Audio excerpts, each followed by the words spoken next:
Hello, friends. It's Sam Channing reporting for Weaponized News. Today is July 16th, 2026. We got some sixes today. Thank you for joining us on this Thursday edition of Weaponized News. We have Ruckus riding shotgun with us. Let me get through the intro here and we'll bring him on and get to all the news for you today. We're bombing the hell out of Iran. I changed the title of the show back to Iran War Day 138. I can't just put the headline every day. We're bombing Iran now. We're bombing them every day for like 6 consecutive days here. It's getting quite absurd. We're targeting civilian infrastructure, blowing up rail lines, blowing up bridges. It's reports coming out of Iran. We're killing civilians. It's not good. And Iran is bombing the hell out of all of our bases there in the region as well. We got a bunch of that news for you. It's quite horrific, all of it. Little Marco Rubio, the State Department, the Trump administration has launched a new campaign today, crushing far left-wing terrorism. That's a threat that we had to certainly go after. We'll cover those details. We got, what do we got? A little bit of public health news. The big fires up in the Northeast. Take a look at that. We got AI news, a bunch of AI news. China and Russia reportedly are building their own parallel AI world. We'll take a look at that. As we have everything to beat China. We're in the Have they said China? I think they said China ships in fentanyl, maybe. Anyway, we're in all these different wars, AI war, Cold War, space race with China, everything against China. Apparently, Trump's going to do a speech any minute here now. He's going to blame China, reportedly, for rigging our elections. Turns out all this BS has turned the world against the United States, and now the world views China more favorably. I think we have that report we'll get to. So a bunch of this AI news, a bunch of economic news, a bunch of Epstein news, Massey and Rokana and a few others are now launching Epstein Files Transparency Act 2 because one wasn't enough. I don't know what another law that the criminal government is not going to follow is going to do. We'll take a look at that. Other Epstein reporting today. Again, a lot of economic news. Trump is the most corrupt man in the history of the world. I don't know. He's fighting with Millet. We'll take a look at that. Little Russia-Ukraine news. What do they say out of who posted this? Out of Australia, they say, we train Ukrainians to be better at killing Russians. I mean, dude, seriously? We'll cover that. We'll take a look at this, the weird homoerotica coming out of the Department of War. What do you do with a drunken Hegseth?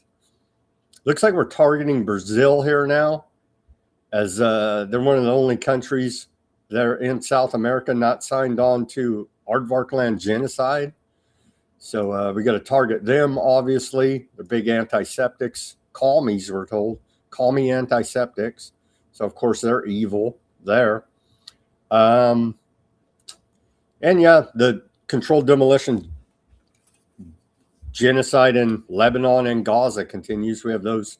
We have updates on that for you. All quite horrific. Let's get to this day in history and then get to all this news for you. I see a few people coming online now. Welcome to the broadcast. Shout out to Mac. Shout out to Ruckus. Wait a minute. Ruckus is on the show. He's also in the chat over there on YouTube. Shout out to Karen on the Rumble. All right. We didn't have that much, honestly, in this day in history, so we can blast through it pretty quick here. On this day of July 16th, we go back to the year 622. Islamic era begins. Muhammad and his followers begin migration to Mecca and Medina.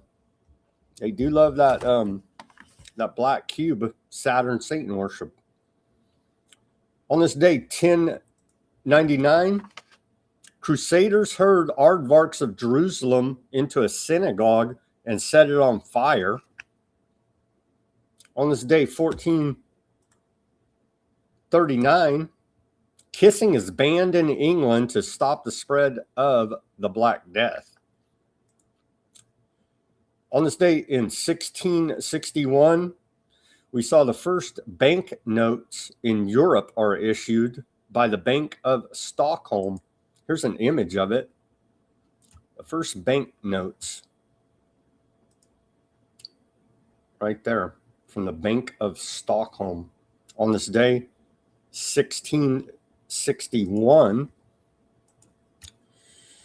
On this day, 1798, U.S. Public Health Services Form and U.S. Marine Hospital is authorized.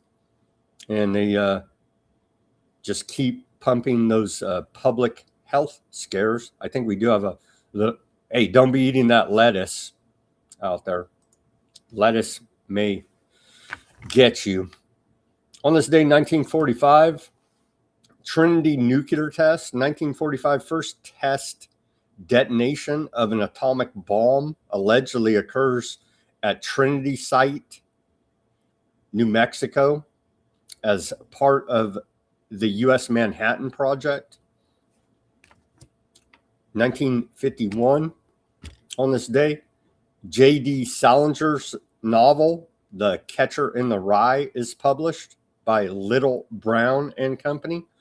Is The Catcher in the Rye some type of intelligence mind control trigger? I don't know. It's been alleged. It's been alleged out there. 1969 on this day, allegedly, Apollo 11 launches, carrying the first men to land on the moon. Sure. On this day in 1999, John F. Kennedy Jr., his wife, Carolyn Bessette Kennedy, and his sister-in-law, Lauren Bessette, are killed in a plane crash off the coast of Martha's Vineyard. Sorry to report to you, Q idiots. JFK Jr. is dead. On this day in 2004, Martha Stewart is sentenced to 5 months in prison plus 5 months in home confinement for lying to federal investigators. And just a year ago today, time flies when you're genociding your region. On this day in 2025, the Aardvark Land Air Force bombs the Syrian Defense Ministry headquarters and areas near the presidential palace in Damascus. Now they're trying to float the idea that they're going to get the new president of Syria, al-Shara. They're going to get him to somehow go fight Hezbollah in Lebanon. I don't see how that sorts out, but we shall see. They're floating that idea. They've been floating that idea. We're trying to get some proxy to go fight instead of us or Aardvark land for that matter. And nobody really, the Kurds, the Syrians, somebody out there go do our dirty work. Nobody really wants to jump in the ring. It's not looking very popular. On this day in our civil liberties history, we go back to the year 1943. Attorney General Biddle orders FBI to end detention list. J. Edgar Hoover ignores order, renames list. Epstein files Transparency Act 2. Like, why have laws when the government doesn't follow them? It's almost like they're anarchists, I tell you, with a badge and state power. FBI Director J. Edgar Hoover in 1940 had established a semi-secret program that listed people for custodial detention in the event of war or a national emergency. You better believe you, I, and Ruckus are on that same list here now, currently. You better believe it. The list reflected Hoover's anti-liberal, anti-left, anti-civil rights bias. ACLU director Roger Baldwin, for example, was listed for detention. Attorney General Francis Biddle on this day ordered him to end the program. Hoover disobeyed the order by simply changing the name from detention to security list.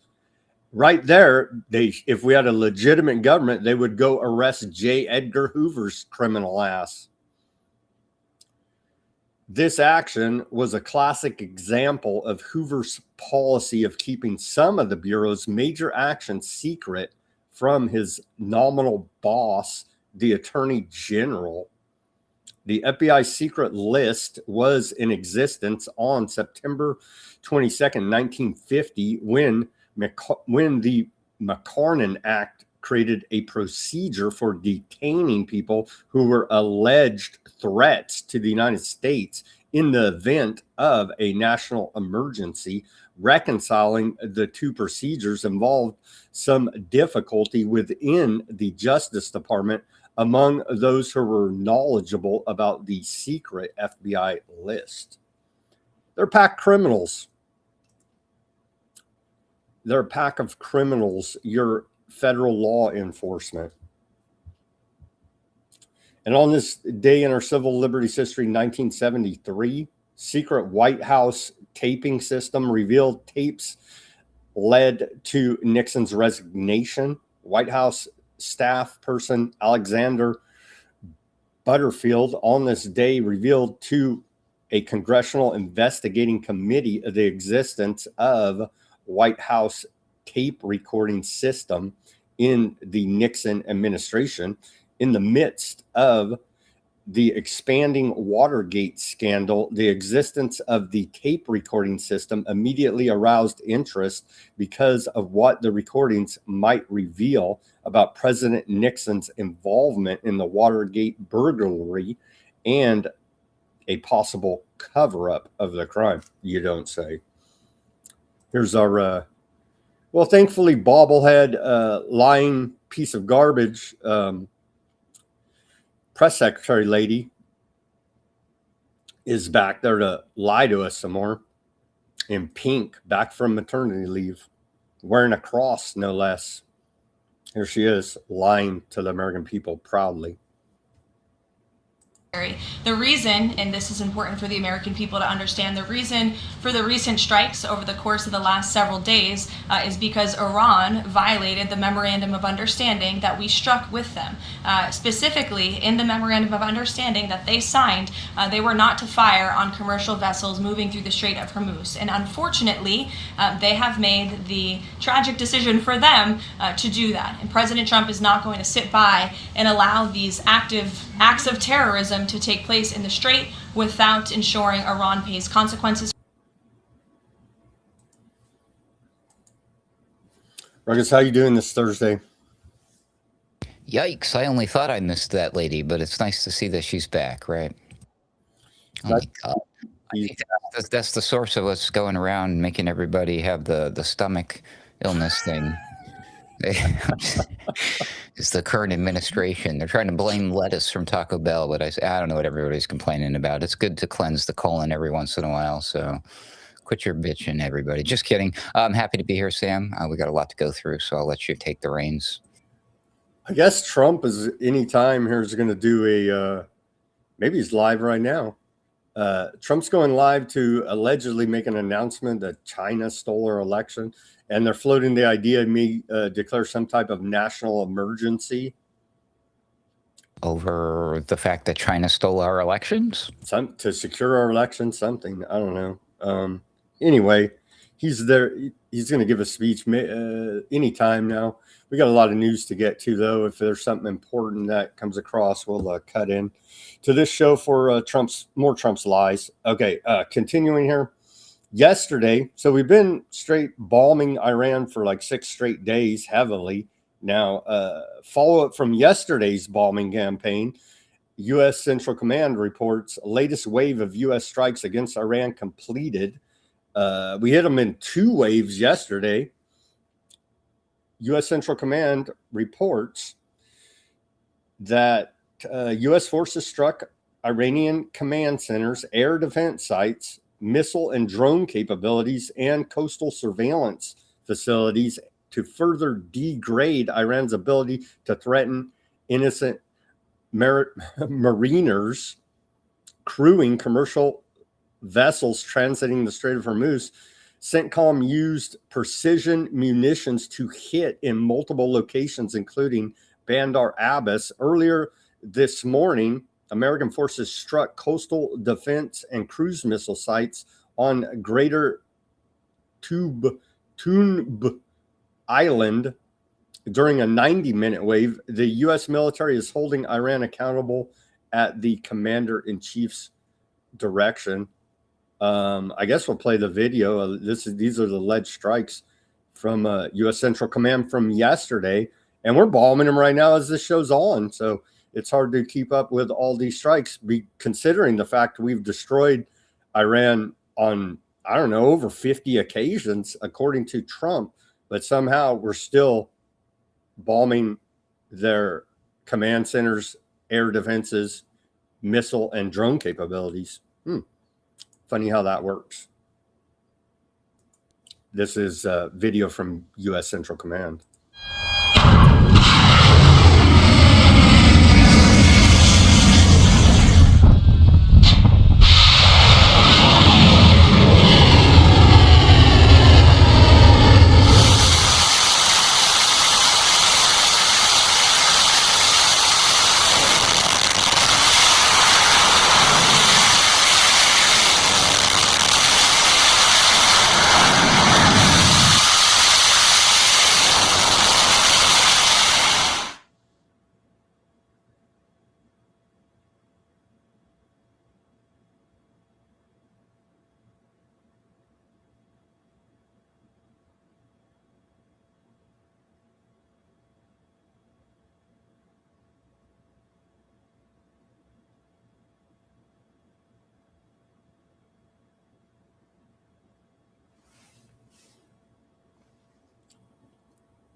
No audio on this clip. Yeah, took down some kind of communication antenna there. There you go. We're whacking the hell out of them. Go America, Ruckus. Wow, I tell you what, these video game graphics have gotten insane, haven't they? Which one was that? Xbox, PlayStation? Just kidding. Damn. That was yesterday. Today, U.S. Central Command announced at 2 p.m. Eastern Time, U.S. forces began conducting a new wave of strikes against Iran for the 6th consecutive night to further degrade Iranian military capability. How can this be, Ruckus? Trump has told us like 50 times, I don't even know how many, numerous times that this has all been done before. This feels like Groundhog Day. We're in this never-ending loop of we killed all the Iranians, blew up their military, and we're doing it every single day now. Well, I mean, because it's almost like he can just say whatever he wants while in the background there's another unseen player directing everything, and they are definitely doing what they've always done, at least what I've been tracking for a while now. You all know who that is. The most recent attacks, reports coming out of Iran, U.S. hit Sur River Bridge, cutting off Bandar Abbas Highway in both directions. Reports say civilian vehicles were on the bridge at the time of impact. Unknown dead Iranians. But we were told we have to attack Iran to protect Iranian civilians because Iran killed, 40,000 protesters during the failed color revolution. Now we have to kill Iranian civilians because Iran government will kill Iranian civilians, Ruckus. No, if we don't do it, China will. We have to beat China to it, see? That's perfectly, well, if they use that excuse, I'll accept it. But it's the same kind of thing, isn't it? They're like, well, if we don't kill the civilians, Iran's going to kill their own civilians, so we'll do the killing of the civilians, and it's good for jobs. Go America. Pretty much. Meanwhile, they're arguing about who's going to do the killing of the civilians. Meanwhile, no one's stopping to say, hey, should we be killing civilians? That's not good. It's straight up war crimes according to the Geneva Convention. You are not allowed to intentionally target civilian infrastructure, i.e. railways, bridges, roads, actual civilians. You're not allowed to do any of that. And so we're committing straight up war crimes here now. I guess it's better to be doing the war crimes than be the victim of the war crimes. I suppose so. It's the only way. I'm like trying to be positive here. Iran's claiming, we're waiting for a U.S. Central Command fact check on this claim. I haven't seen one today. Iran's claiming that they shot down one of these MQ-9 drones of ours over western Iran, and they posted a video of some wreckage footage. I don't know if it is or not, but they're claiming that. No trace left. Iran vows to wipe out U.S. assets across region if Trump acts on new threats. They're bombing the hell out of our bases there. I guess they shouldn't have built their country around our bases, Ruckus? I guess. Real quick, because I forgot to mention, I was going to mention this, and I think somebody caught it in the comments already, but what Trump has been saying is that he says, oh, we destroyed their Navy, right, or whatever, and then he says, we destroyed this. So it's like he's selectively saying that things have been destroyed, and then, of course, from the beginning, we know since last year, he wiped out their entire ability to develop a nuclear weapon, which they never wanted to build anyways, or allegedly, but now they should have one, according to Trump. It's just, there's a lot of back and forth, a lot of flip-flopping going on here. But yeah, so I think he was very specific about the things that he said had been completely destroyed. And as we've seen, and coming from Iran itself, as well as a lot of like the CIA podcaster military folks, they have like underground bases loaded with drones, mostly from what I understand. And that's what we're seeing the reports of, are a lot of these attacks, proclamations coming from Iran that they did things with their drones. So there you go. So that explains why we would be doing some sort of action. But again, regardless, what happened to the whole memorandum of understanding, and they weren't going to, do things like in Lebanon and Gaza, yada, yada, yada. But anyway, sorry, just wanted to point that out. Iran says they're going to target all of our bases in the region. They're attacking them right now as we speak. In Bahrain, in Kuwait, in Jordan, in Iraq. It's not good. The missiles are flying right now all over the place. U.S. Vice President tells Aardvarkland officials sabotaging Iran talk to go to hell. In an interview he did yesterday, or was posted yesterday, with Rogan. And so Mr. Technocracy, J.D. Vance, is still trying to play the role of the rational guy in the face of all this war propaganda and lies and undying support for Aardvarkland. He's trying to be the rational voice out there. Ruckus, what do you make of this? Are you buying J.D. Vance as being? He's got to. You got to have something set up that's going to take the like, if everybody's angry at the one guy with the orange hair and sometimes skin, you need somebody who's antithesis to what he's saying, the things that people are upset about. So Vance has been positioning himself in a nice, convenient way for him, not for us, unfortunately, since he is Mr. Technocracy. Yeah, so I think it's all show, and he's just saying the right things so that people will welcome him with open arms as a fresh relief to what they were just like angry about. And then he'll just rip the mask off like the other guy did, like all the other guys and gals always do, without fail. With exception, like maybe like someone like Thomas Massey, but then look what who are they did to him. Yeah, I'm not buying Mr. Technocracy. VP Vance is the voice of reason either. He's playing that role because they understand how absurd all of this is. And so they do need that counter dialectic out there. And he's playing Plus, his role. it looks kind of funky if like the head of the organization is acting all cool and calm and actually professional like, but then all the underlings like the Pete Hegseths and the others are acting like the normal, crazy, insane, psychopathic clowns that they are. So I mean, how does that work? U.S. Central Command says U.S. Marines from the 11th Marine Expeditionary Unit conducted a verification boarding. We're literally policing the ships in the Strait of Hormuz here. A verification boarding aboard MT Yin Yao in the Gulf of Oman earlier today.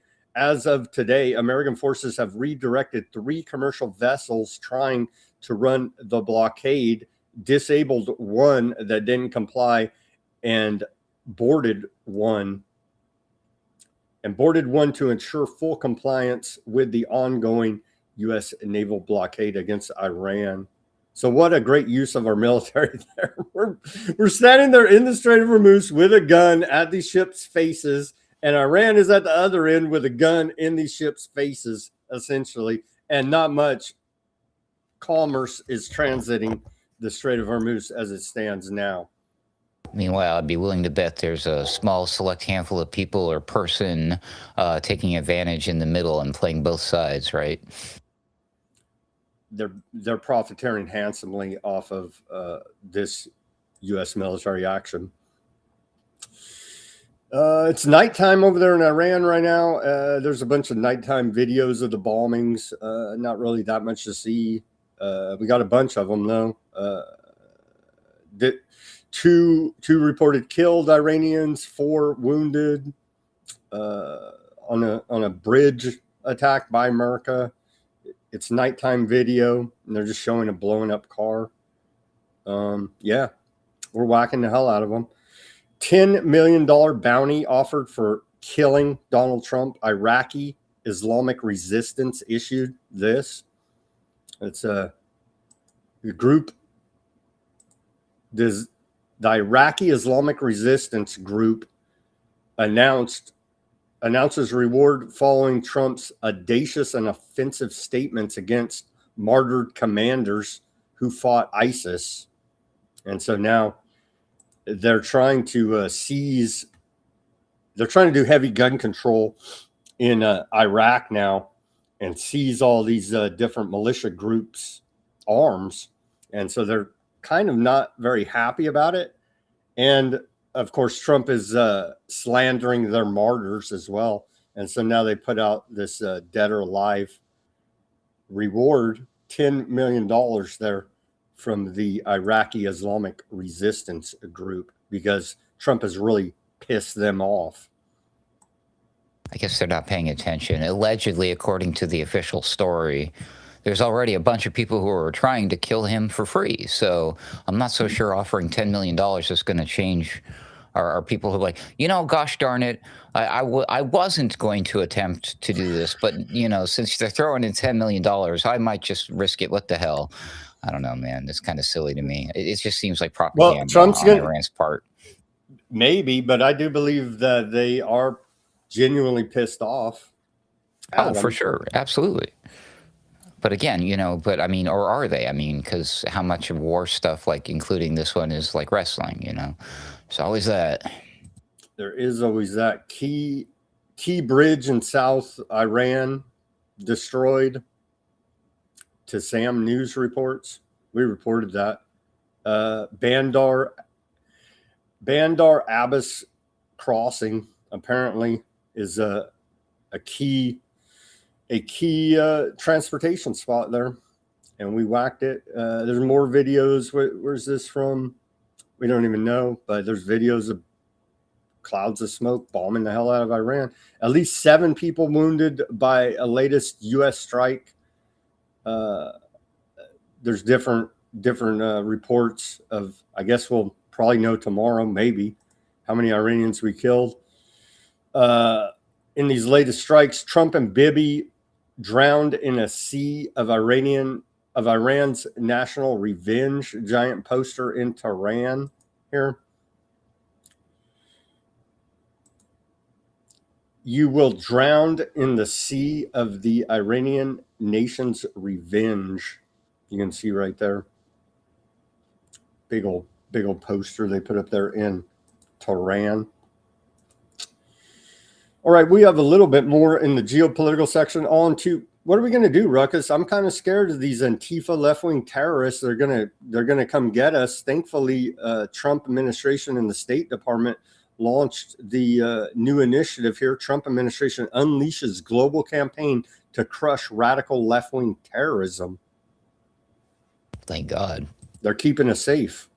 See, this is what we should have been doing from the beginning. They were trying to scare everybody about Hamas might be over here, or even the Iranian terrorist cells.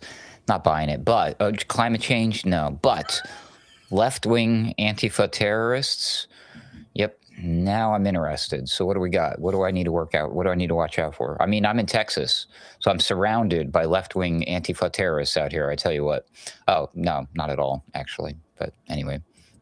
There you go. There's the press release, and they're making it's global. Apparently, little Marco Rubio, Secretary of State, exposed the long-standing willful blindness to left-wing violence. He said, "Our counterterrorism doctrine has had a blind spot when it comes to extremist violence from the political left. Even today, the very idea that far-left terrorism could be a serious threat is treated as a right-wing fever dream." I don't know. Alleged right-wingers are in charge committing war crimes right now, Ruckus. I don't know about this whole left-wing terrorism idea they're pushing out today from the White House.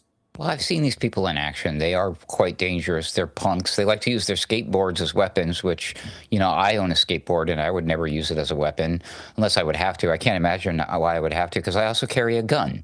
Unlike these punks, all they got are their skateboards. I'm running around on my skateboard with my Sig Sauer. So, again, I'm going to be all right. But what I'm concerned about, Sam, is that they're going to use this sort of thing to label people like you and I who speak our opinions against the administration, even though we don't identify as either left or right. They're going to lump us under these far left terrorist type of folks and whatever rules, regulations, or just based off of what shows I'm on sometimes. It doesn't matter what I say. I could be automatically considered one thing or another. For as long as I've been Ruckus, I was only doing the Ruckus stuff for maybe 2 weeks, and already I had gotten labeled as a Russian propagandist bot, my Twitter account way back in the day. And I'm like, I didn't even do anything. Like, seriously. So I'm used to this kind of crap already for years. Crushing far-left terrorism. Crushing far-left terrorism. Far-left anti-government terrorism now accounts for more attacks and plots in the United States than any other ideological category. This is right from the White House. They say far-left actors are responsible for 63% of anti-government attacks or plots, as well as 3/4 anti-government fatalities in the United States last year, 2025. The State Department is taking action by designating violent far-left groups as foreign terrorist organizations, but they're not foreign. They're trying to say Cuba and Iran are behind this. That's a reach, but we'll get to that. Continuing here, and especially designated global terrorists. So that means they can just whack you according to their doctrine, the same way they whack these alleged narco drug traffickers with no evidence. So they can extrajudicially assassinate you, straight up murder, if you're on this list, if they're following the same doctrine they're using on the Ecuadorian fishermen. Continuing here, the U.S. government is coordinating with partners across the world to expand coordination. They're coordinating to expand coordination, enhance information sharing, and strengthen international law enforcement to counter the threat. A little redundant there out of the White House. Yep. So same old story. They just changed the flavor of now it's like insert the enemies across the land that we want to go antagonize and rape and pillage and plunder. I'm surprised they didn't mention Greenland in there or something. There's a bunch of bunch of these left-wing terrorists in Greenland. Did you guys hear? They call themselves penguins or something. There you go. State Department address, international resurgence of far-left political terrorism. Resurgence. I love it. Yes. This is this is dog whistle food for the MAGA crowd. Anyways, yes. Just this is their stupid psyops are so obvious when you're paying attention. It's so embarrassing to those who believe it. I feel bad for them. Oh, they're coming after whoever's on this list. Probably you and I. I know. Again, hello. I'm like, is this thing on? Yeah, it's on. So I'm on a list. It's all good. Secretary of Treasury Bissent on confronting left-wing terrorism. Let's hear. They're going to target them financially. They have weaponized the dollar. They're not shy about that.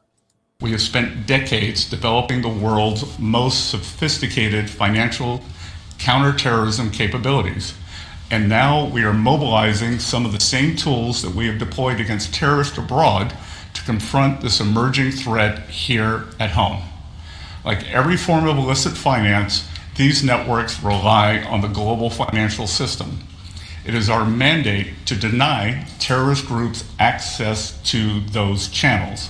Now, we think of nonprofits and charities as good, altruistic organizations, and most of them are. We think they represent the very best of civil society. Many of them do. But the very qualities that make these institutions worthy of the public's trust can also make them appealing to those who endeavor to exploit them. At President Trump's direction, Treasury is expanding its efforts to identify organizations that abuse charitable and nonprofit structures as vehicles for illicit finance.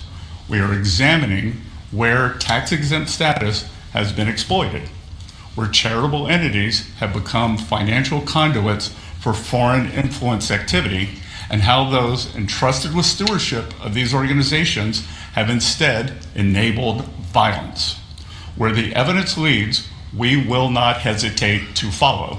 And of course, we will hold these organizations, officers, directors accountable.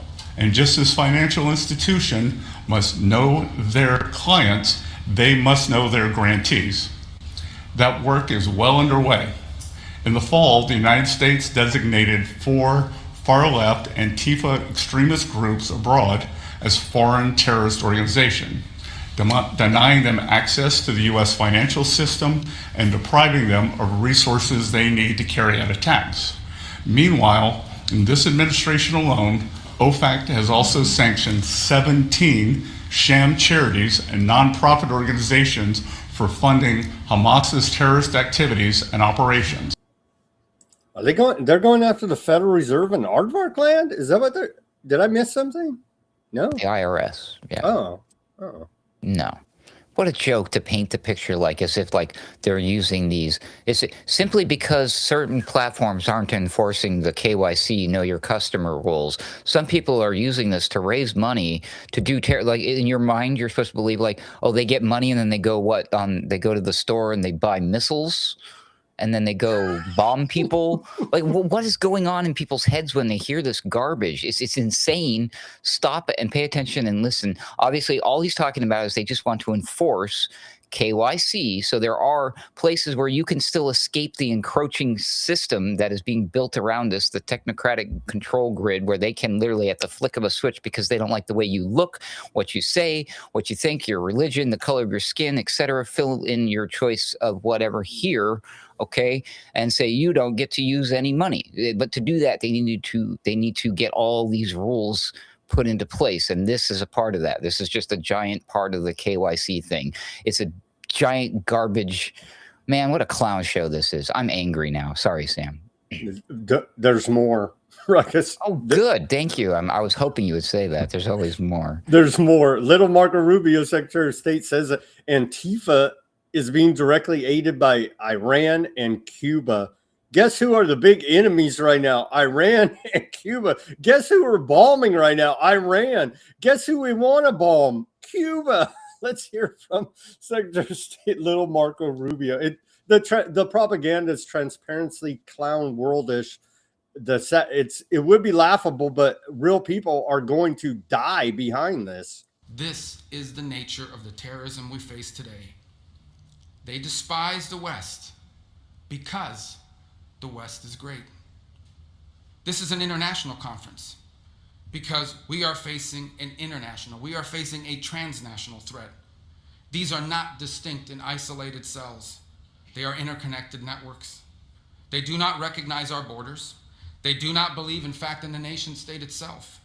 They coordinate, they communicate, they travel, they train, and they act together, sharing the same infrastructure, sharing the same enemies, sharing the same mission. Antifa militants and their comrades travel from across Europe and to the Americas to participate in each other's attacks, to funnel propaganda and training materials and target information through shared encrypted channels, moving through underground networks of safe houses and finance, and sustain their operations through transnational funds. And they work alongside hostile foreign states that share their mission, like Iranian proxy networks, who are increasingly intimately tied to leftist militant groups around the world. The Cuban regime's sprawling intelligence and ideological network helped to build the far left in our country and in our hemisphere, and it remains inextricably linked to the far left groups and movements across and beyond the world. It's time to go ahead and bomb Cuba, Ruckus. I think it's past time to bomb Cuba, according to my timeline here. Yeah.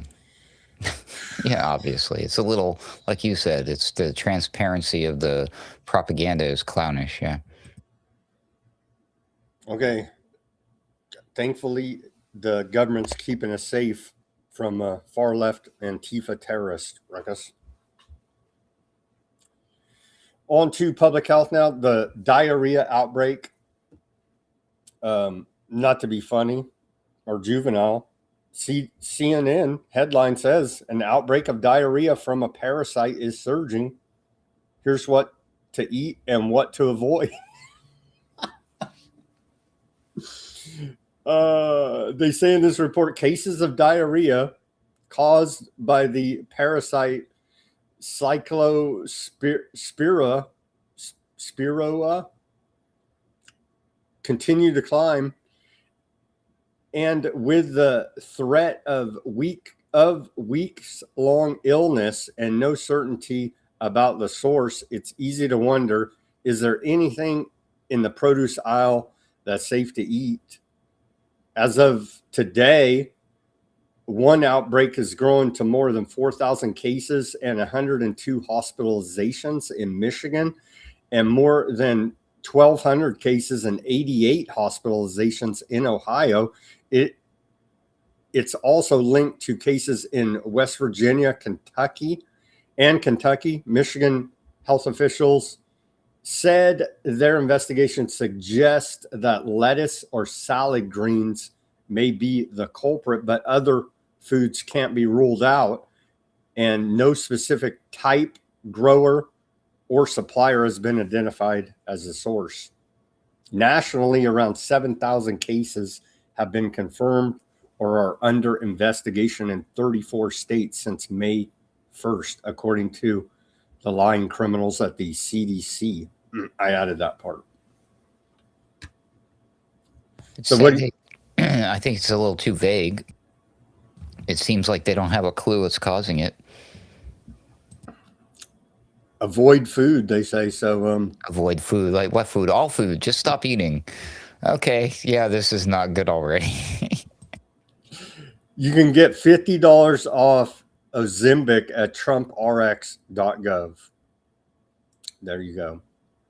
Well, okay. Now that you say that, is there some sort of miracle juice, as it were, something that's available that's about to hit the market? Is there something in the wire?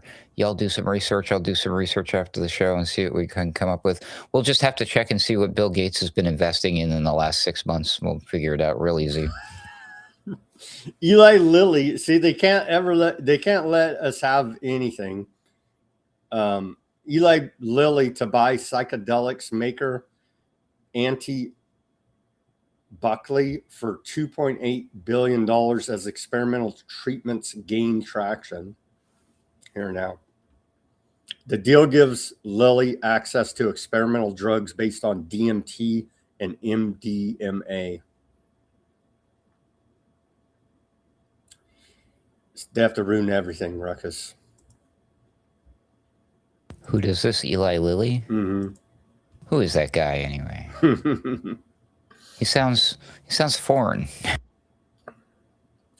Eli Lilly will acquire psychedelic drug maker Atty Buckley for $2.8 billion up front. The company said earlier today, as momentum grows for using versions of drugs as mental health treatments. Well, I mean, people have been just fine in the old noodles since 2020, haven't they? No, they have not. It's been getting worse. And then now we've got AI everywhere making it worse. How convenient. I should have been invested in Eli Lilly. Who knew? Or that smaller company, or, well, it's a merger. So Eli Lilly, yeah, there you go. I missed that signal. Darn it.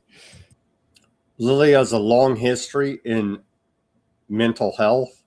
Its blockbuster antidepressant Prozac transformed the treatment of depression and fueled Lilly's last major sales boom before the GLP-1 explosion. Yeah, it was unfair. They got knocked down a peg with the lizard venom. No, what is it?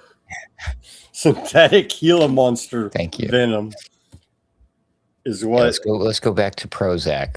Man, that was popular. There was a day back in the day that was popular. Remember, kids were growing up with their parents on this kind of crap. It fries your brain out. It has a bunch of fluoride in it. So yeah, eat your Prozac for sure for your public health and mental health. Okay, on to the smoke. And I don't usually recommend wearing masks. Public health says don't wear a mask for massive smoke, but wear a mask for a mystery bat flying around your head.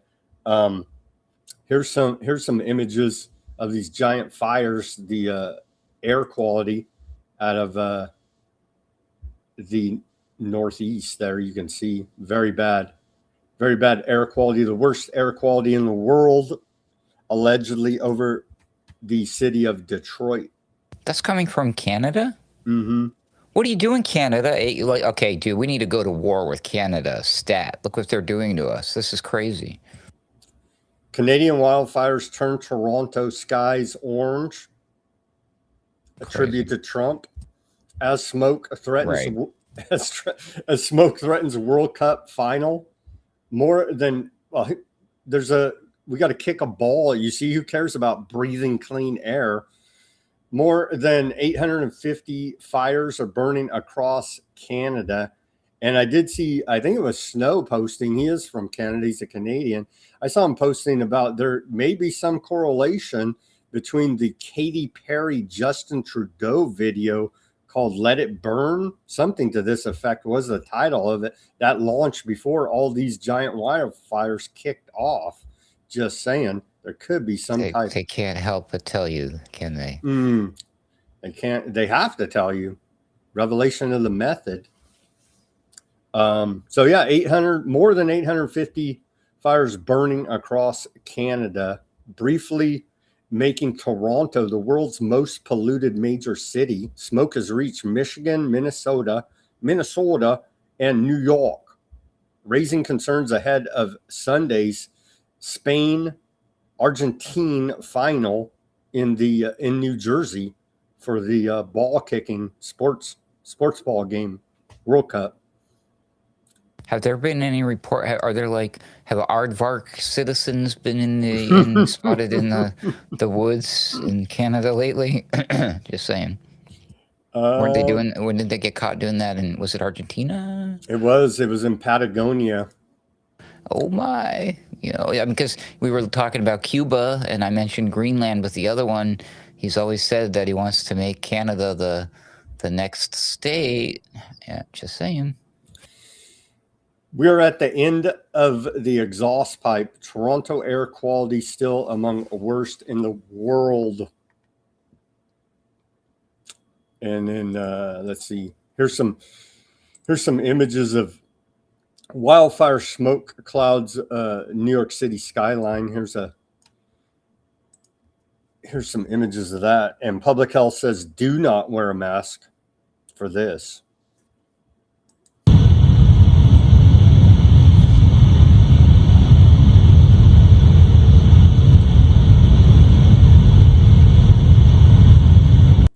No, honestly, I don't know if they said don't wear a mask, but I do know after 9/11, the EPA said the air was safe to breathe there in New York City and don't wear a mask. I do know that's a fact. I mean, even Fauci during the bat times said not to wear a mask. A lot of He these did. people said not to wear a mask. He did. But anyways, they changed their mind pretty quick. I don't know where they're getting their orders from. Anyway, sorry.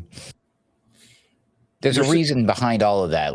But yes, during this particular case with the particulates in the smoke, you want to protect yourself in some way, shape, or form. Absolutely.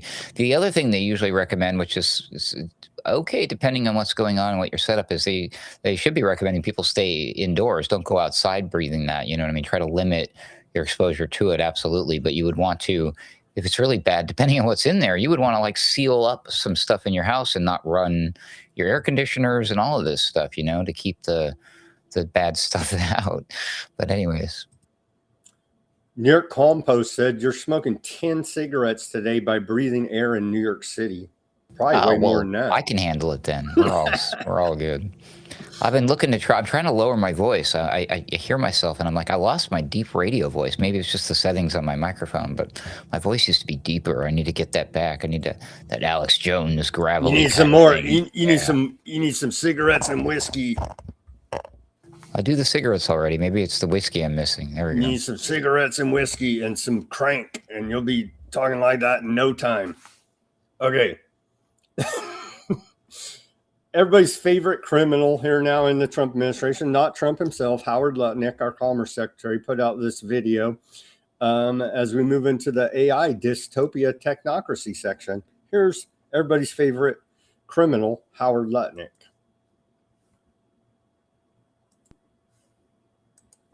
This is a really exciting day because TSMC, the largest semiconductor manufacturing company in the world, just committed an additional $100 billion to build factories that make the semiconductor chips, the leading edge, the best in the world, the smallest, the most sophisticated in the world, semiconductor chips right here in America. That extra $100 billion moves them up to $265 billion of factory commitment, all being built in Arizona. This is the Trump administration, two companies, $265 billion by TSMC, $250 billion by Micron, more than $500 billion of domestic semiconductor manufacturing coming home to America. This is a really exciting day. It's exciting. We're not getting jack out of that, and they're building this giant scientific dictatorship, police state, surveillance state technocracy. Yeah, I was going to try to push back against your statement about him being everybody's favorite criminal, and I was like, I couldn't think of anybody else. I'm like, dang it, you nailed it again, Sam. He really is the perfect one, isn't he? Oh, man. This report out of Russia TV, they're claiming that Russia and China are building a parallel AI world. They've just signed the Shanghai Agreement to launch a world organization for AI. More than 25 countries have already signed on. The next phase of the AI race is competing global systems. Neat. They're set to build a separate AI governance framework from the ground up. Half the planet could soon be operating under a different AI blueprint. Russia has its own large language models ready for global export, paired with Chinese manufacturing scale and infrastructure. The global South just found a real shortcut. Premier Li Qiang made the pitch clear. AI must become the exclusive game of a few nations. Cooperation over concentration is the message. The intelligence emerging from this union won't mirror Silicon Valley's, and that's precisely the intention. Moscow sees this as an opportunity to break free from the Western attempts to isolate it technologically. Beijing sees it as a route past U.S. containment. Together, they're carving a lane no one can block. Governance negotiations will happen in Shanghai, not Brussels, not Washington. The center of gravity is shifting east. Shanghai Cooperation Organization. There you go. Visualizing the expansion of the Shanghai Cooperation Organization there. And so obviously we're already in a proxy war with Russia. We're in Cold War with China. So we're going to have to go to a hot war with China here soon, apparently. Two competing AI ecosystems could double the pace of breakthroughs or fracture the internet into separate intelligences. Either way, the future just reconfigured itself. So should we start bombing Shanghai? What do you think, Ruckus? Isn't that part of China? Yeah. Yeah, no, I don't think we're quite ready to do that just yet. But I am sure. Well, maybe. I mean, why not? I mean, wow, I can't believe they're ready to do the AI governance thing, huh? This is happening. It's happening. It's all happening so fast. I don't know how to handle it. I really don't. It's happening. NVIDIA unveils new AI model and expands Japan's physical AI ecosystem. NVIDIA introduced new AI model Cosmos 3 Edge. The company plans to expand physical AI ecosystem in Japan with local partners. It will also collaborate with local companies in the healthcare sector. And so very exciting news there. Local as in Japan, right? Mm-hmm. And their healthcare sector. Mm-hmm. In particular. Mm-hmm. Well, that's interesting. Mm-hmm. Americans are angry about data centers. Politicians are feeling the pressure. Report out of Reuters. Out of Michigan now. From Michigan Avenue Township looks like any other farming community with corn and soybean fields, silos, and grain elevators. All GMO poison, but that's beside the point, I suppose. Just down the road, though, cranes reach above towering fences at the site of a $16 billion project. One has turned this town of 2,400 people into the latest U.S. flag or flashpoint over AI data centers. Dubbed the Barn by its consortium of developers, Oracle, OpenAI, Related Digital, Blackstone, Wallbridge. The strategic data center is expected to stretch over 250 acres. Construction is moving ahead despite resistance from residents concerned about the impact on the water supply, the power grid, and the rural environment. Most people aren't interested in some massive development here, one of the town folks said. And so they should be put on that terrorist list immediately, right, Ruckus? The people who are protesting the data centers absolutely need to be put on a list. They are very, very dangerous people. I certainly support the data centers 100%. Trust the plan. That was a great segue meme there, Ruckus, to the next story here. Since 2023, there have been over 20 documented instances of police misusing flock cameras to stalk romantic interests and rivals. One Idaho officer tracked his wife's movements over 700 times, and to avoid suspicion, put the word test before each search. An Illinois police chief used a neighboring district's flock cameras hundreds of times to track 6 people he knew personally. 3 of the victims used to be romantically involved with him. So nothing like being some creepoy stalker cop using flock cameras, right, Ruckus? It's all for public safety. There's so much wrong with all of that. I don't even know where to begin. But yeah, this is probably not good. I mean, that's just one example of how these things can be abused by the wrong people, which is all fine and dandy to have those conversations and absolutely should be concerned about. But obviously, the bigger elephant in the room is the person who's abusing it the most are the people who made the damn thing and for what they're using it for, the government and all of that. This is just all wrong. It's just all bad. It's, let me see, what's the word I'm looking for? Oh, unconstitutional. That's the one. So that's all I have to say about it. The Constitution's just a conspiracy theory, Ruckus. And that was a good segue. The people using these. I gotta stop doing that. A la Palantir Alex Karp. Why is Palantir the most popular brand in the world? People always frame it as the most unpopular. We have, for every time you read someone, we have 100 times the fan. I'll tell you why we're the most popular brand in the world. And that's why they attack us often. We're the most popular brand in the world because I might be crazy. I am saying things you don't want to hear, like the West is superior. We need national service, which means helping out old people. It doesn't mean industry should be fully aligned with the country. We have to fight for these things. We have real adversaries. If we're not competent, we'll lose. These things, technologies are not perfect, and you have to listen to annoying people. And by the way, you can't blame everything on a country you hate, whatever. Okay. And you know why we're so popular? Because everybody else is telling you they're only trying to figure out what you want to hear so they can. That's the felt version.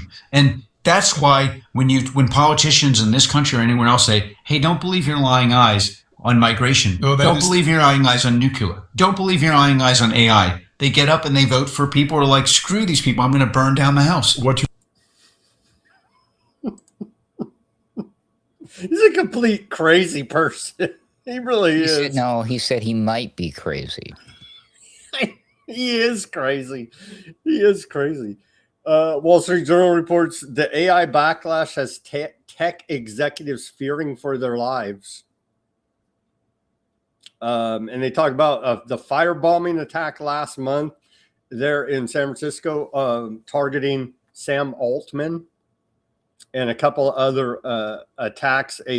Also terrorist threatening Anthropic offices there in San Francisco as well. And so why would people be mad at them? They've just stolen literally everything we have, you know what I mean? And then censor us, ban us, put us on AI kill lists. I don't know why anybody would feel ill will toward these tech executives, Ruckus. Oh yeah, and they said their software, their AI is going to take your job as well. I don't know why anybody would feel anger toward them.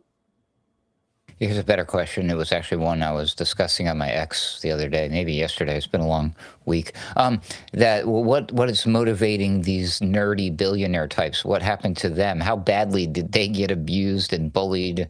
Or what are they the children of Satan? What's going on here? Why did they grow up to be these types of people where they hate the rest of the world so much that they want to do these things? I don't understand.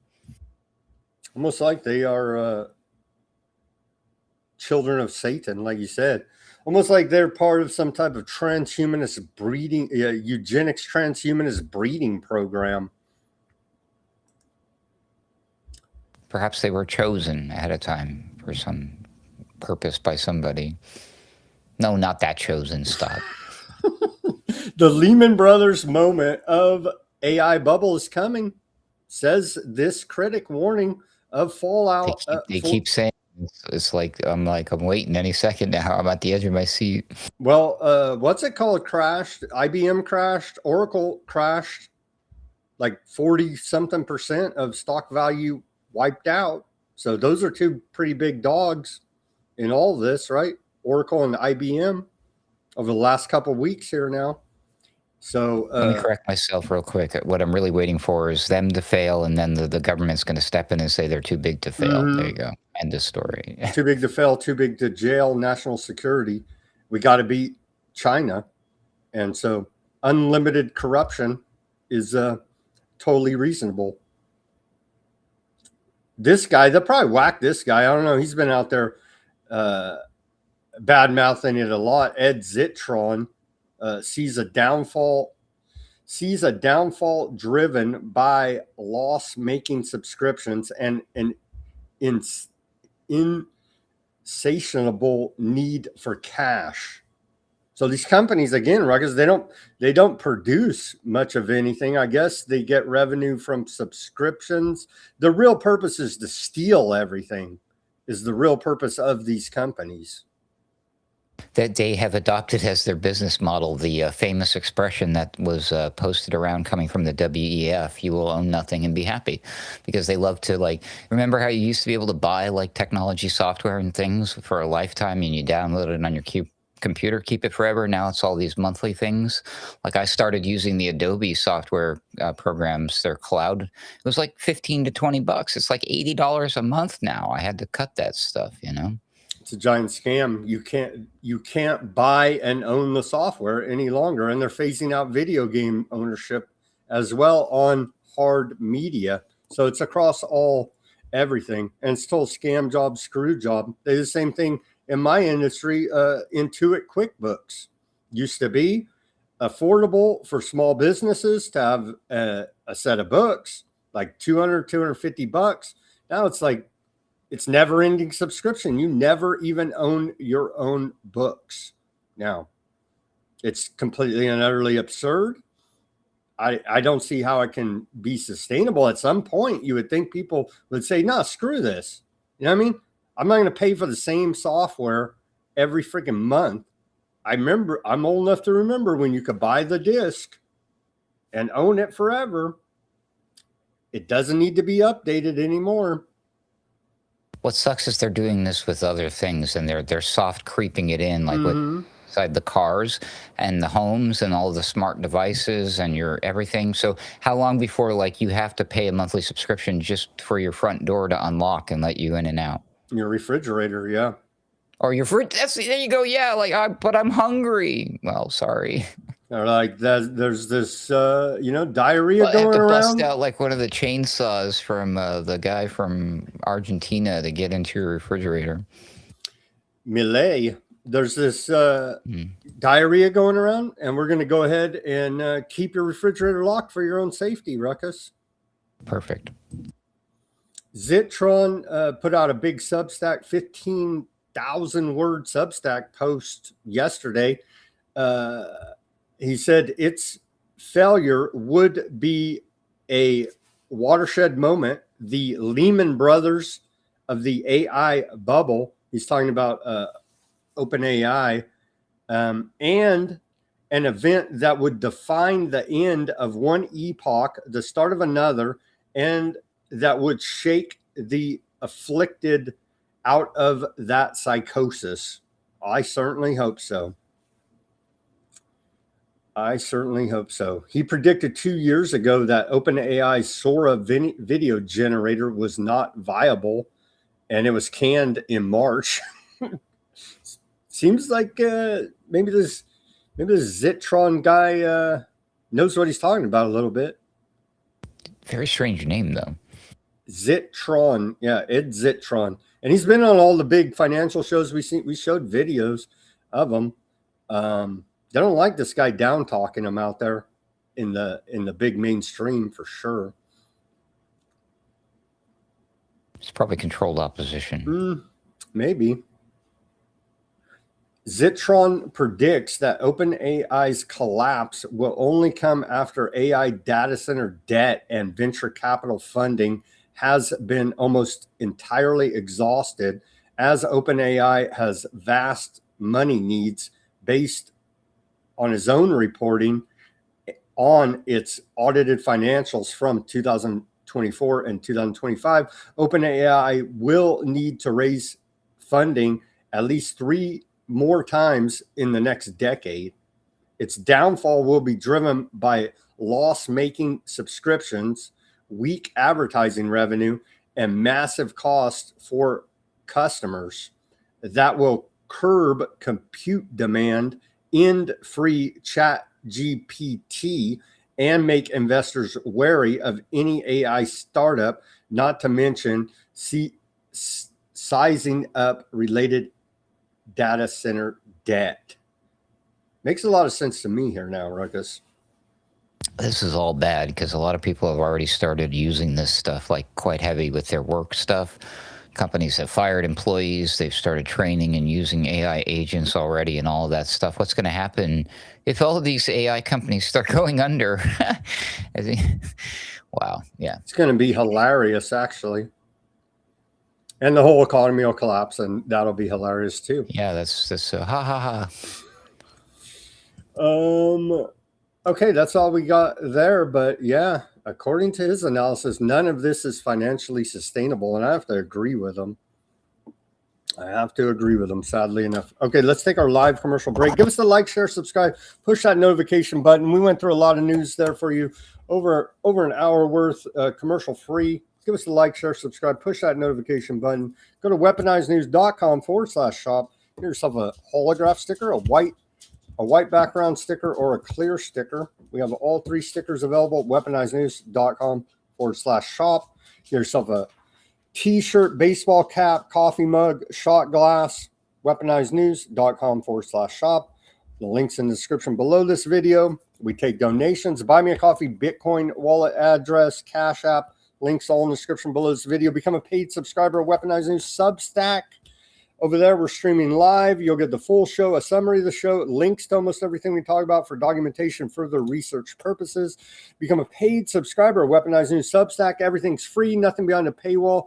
Help support independent reporting and analysis, streaming live for you here Monday through Friday, 5 p.m. Pacific, 8 Eastern Time on all your major platforms.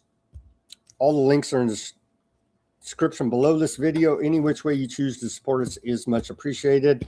Go ahead and plug away, Ruckus, please. Excellent. Yeah. Independent media. We do that sort of thing as well over at alternatecurrentradio.com. That's where you will find us. And you can find the Boiler Room, Sunday Wire. I got some of my music mixes up there now. The Roundabout Ruckus, where I show up on other programs, including Weaponized News, of course, Mystical American Patriot Society, and, of course, the Odd Man Out podcast. You can find all of the links and more information right in the menu, and you can even come join us in our social medias and all sorts of stuff, and you'll find links to where to support us and where to find me on my X account, but you're also going to see that right here on the screen underneath my face because Sam's got that covered. It's AC_WordSlinger. That's where you'll send me a DM if you want to tell me how much you like me, how much you hate me, or if you'd like to hire me to do some word slinging stuff. There you go. Thank you very much, Sam. Right there. Send all your hate mail to @AC_WordSlinger. Send your money to @Weaponized News. Okay, thank you for bearing with us through that commercial message. And welcome back to the second half of the show. Yeah, it turns out Congress, a bunch of sex perverts, as we know. The latest to be exposed here, Arizona Senator Ruben Gallego, who recently spoke about possibly running in the 2028 presidential elections, what has been accused of engaging in sexual relations with 2 staff House members. A few months ago, he was asked if he had engaged in inappropriate relationships with staffers. He denied it. He was a good buddy with Eric Swalwell, if you remember him. Being known as a close friend, former Congressman Eric Swalwell, who went down in flames for sexual abuse of women. Let's watch this short report about his good buddy here, Ruben Gallego. You know, I don't know what's going on with his family, but it's definitely a horrible situation for family. They're using that as a cover to attack me right now because they can't do it. They couldn't take back 2024 because they ran a horrible race. But now this is what they want to do. They just want to hurt me as much as they can. Presidents or anything else like that, I don't care. We're going to wait, and that's not even a thing right now. The most important thing is I want to protect my family. I want to protect my family's reputation, and this is why we're talking about right now. Senator, you've gone on trips, on vacations, officially, unofficially. You've gone out, presumably, with the congressman. You've never even witnessed him, I don't know, engaging in an affair? No. Never. What about No. How do you explain some of the photos that were online? I know you addressed one, but there is another one that shows both of you without. Show it to me. How do you address some of those compromising photos? We were on a beach. Yeah, I think you were in the desert and on some camels. See, he knows nothing. I believe him, just like Epstein's assistant of 18 years know nothing about any wrongdoings, Ruckus. Yep. Here's Epstein survivor. Short clip of hers. More calls for justice here in the Congress. In that first release, I found my name in 2 places. In that next release in January, my name appeared again, but this time the redactions were so far worse. The files displayed not only my name, but my phone number, my former addresses, where I worked, and other identifying information. When my name appeared in the 3rd file release, it became difficult to believe that this was not intentional. Despite my lawyer repeatedly contacting the DOJ, seeking protection, my information continued to be exposed. And it's not just my name, it's the identifying information. These documents contain disturbing yet incomplete accounts of my abuse. They were available not only for the entire world to see, but my child, my students, my friends, my employers, my colleagues, and my family. It was humiliating. Worse, my FBI 302 exposed a Jane Doe who had fought for decades to conceal her identity. It's been absolutely devastating. Outing survivors causes real and irrevocable harm. And it's talking about the Department of Justice doxing Epstein victims. It's interesting how she's, I don't know, the lawyer thinks, but yeah, I mean, they're doing it on purpose. It sure seems that way, right? The DOJ is breaking the law right now. Apparently, we have to have Epstein Files Transparency Act 2. Here's Massey talking about it. I don't know what good passing another law is going to do. They don't even comply with the current law. The first bill's been very successful. We got 3 million documents released. But there have been some dragging of feet by the Attorney General and the Acting Attorney General. And so, this is to spur the next level. Specifically, the main thing that this new bill does that we've introduced is forces the U.S. Attorney General to cooperate with state attorneys general that want to prosecute Epstein co-conspirators under state law. And it turns out in New Mexico, that's where the Zorro Ranch was. You hear a lot about Epstein Island. You hear almost nothing about Zorro Ranch. But it was expansive. It was massive. People were going there all the time. Crimes were committed there. And some of those aren't barred by statute of limitations. And so the Attorney General in New Mexico would like to prosecute those crimes. And so we're making it easier with this bill. That's one of the things. They have to pass a law to force the feds to work with the state to investigate Zorro Ranch in New Mexico. And he described it as they're dragging their feet. They won't cooperate. The federal. There's a big difference between dragging your feet and. Well, I guess most people forget what that really means. I mean, because if you have an impetulant child who refuses to move, you pick them up and you force them by dragging them, and what's left behind are their feet. They're not dragging themselves, I guess. All right, well, yeah, this is really sad. Yeah, forcing the government. And which part of the government is this again? Oh, the Department of Justice of all freaking places. We have to enforce the law twice against the organization that's concerned with enforcing laws. I'm so confused. We have to pass a federal law to force the federal Department of Justice to work with the New Mexico State Department of Justice to investigate Epstein Zorro Ranch. Think of the absurdity of this. And they scream law and order, no one's above the law, and we care about victims all day. Amazing. So Massey, who is it? Here's the press release out of Massey office. Massey, Kana, Ledger Fernandez, Merkley, Lejan introduced the Epstein Files Transparency Act 2. There you go. And we'll link up to the press release. Todd Blanche and the Department of Justice have refused to release as many as 3 million Epstein files. They are hiding the truth from the American people and creating even more injustice and trauma for survivors.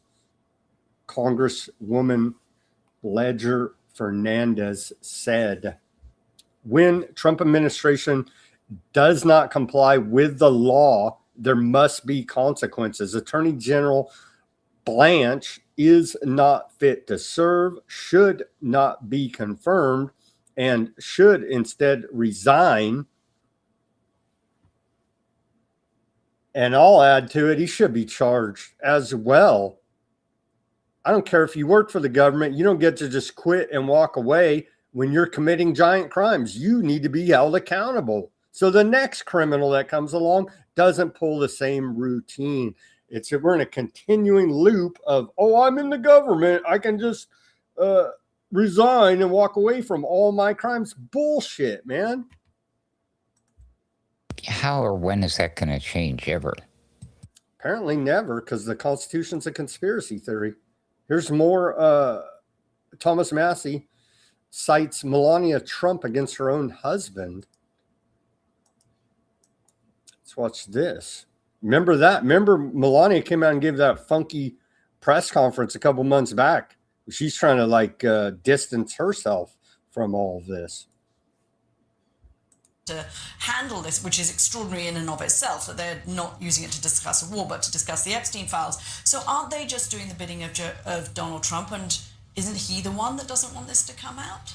Well, I think he has been trying to protect his friends like Howard Lutnick, who, it's obvious now, he was a bald-faced liar. Just weeks before we got the files released, he was saying he had never had anything to do with Epstein after his first interaction. And now we see he took his kids, his whole family, to the island for lunch. So I think he's still trying to protect some of his friends, and we just need to get it all out there. But more importantly, there are enough names in there. You know, Leslie Wexner, Leon Black, Jess Staley, these are people who are mentioned in there. You're innocent until proven guilty in this country, but there's enough information there that there need to be investigations like there have been across the world. I mean, there's the Prince of England is no longer a prince. The ambassador from Britain to the United States is now gone. The former prime minister of Norway is being investigated.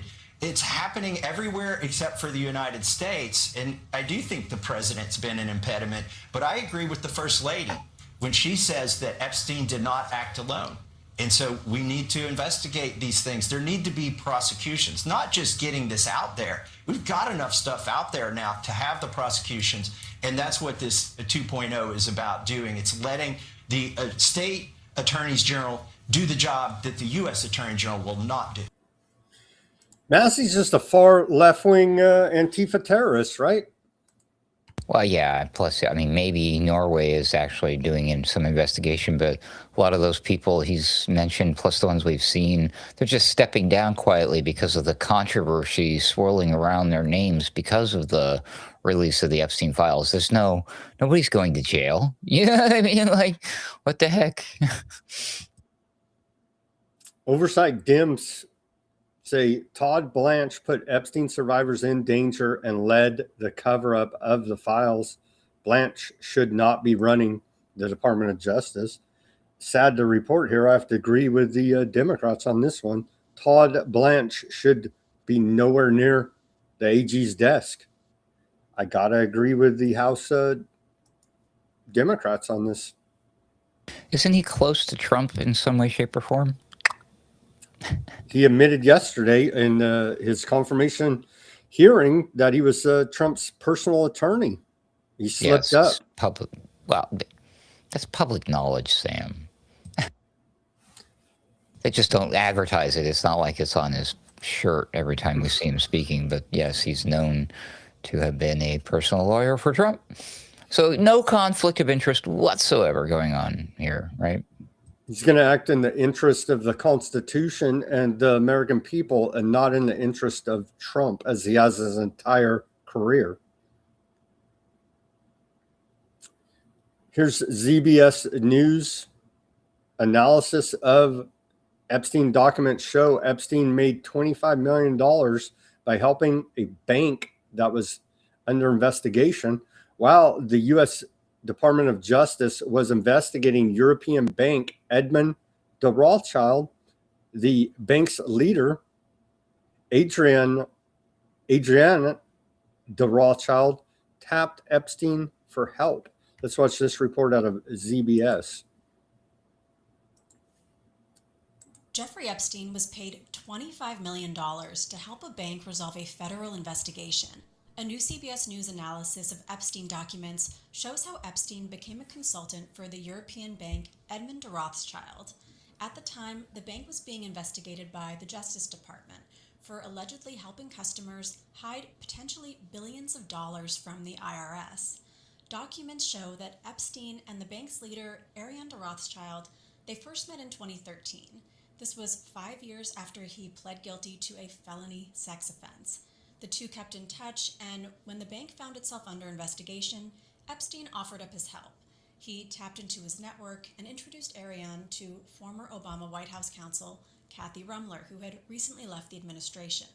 About a month later, Rumler began meeting with the Justice Department on the bank's behalf, and in the end, that relationship paid off. In a December 2015 email to Rothschild, Epstein says that he helped negotiate a deal. The bank paid $45.5 million to the IRS, and then it paid $10 million in legal fees and $25 million to Epstein, a total of $80 million. Epstein said he considered it a bargain. Really, it's notable that his fee was double what the law firms involved were paid. Rumler ended up resigning from Goldman Sachs earlier this year after her close relationship with Epstein was revealed in unsealed documents. The documents showed that they exchanged hundreds of messages, had over 50 scheduled meetings, and she referred to Epstein as Uncle Jeffrey. She also accepted gifts from him. In a statement to CBS News, Rumler said that she has, quote, done nothing wrong and had no knowledge of any ongoing criminal activity on his part. She testified before Congress this week about her ties to Epstein. What's significant about these documents is they give us a glimpse into how Epstein mastered the appearance of expertise. He combined it with a talent for brokering relationships and, through what appeared to be minimal work, parlayed it into immense wealth. See no wrongdoings. Right. Uncle Jeffrey, come on now. This whole experience, by the way, has ruined the whole growing up as a Toys R Us kid experience for me.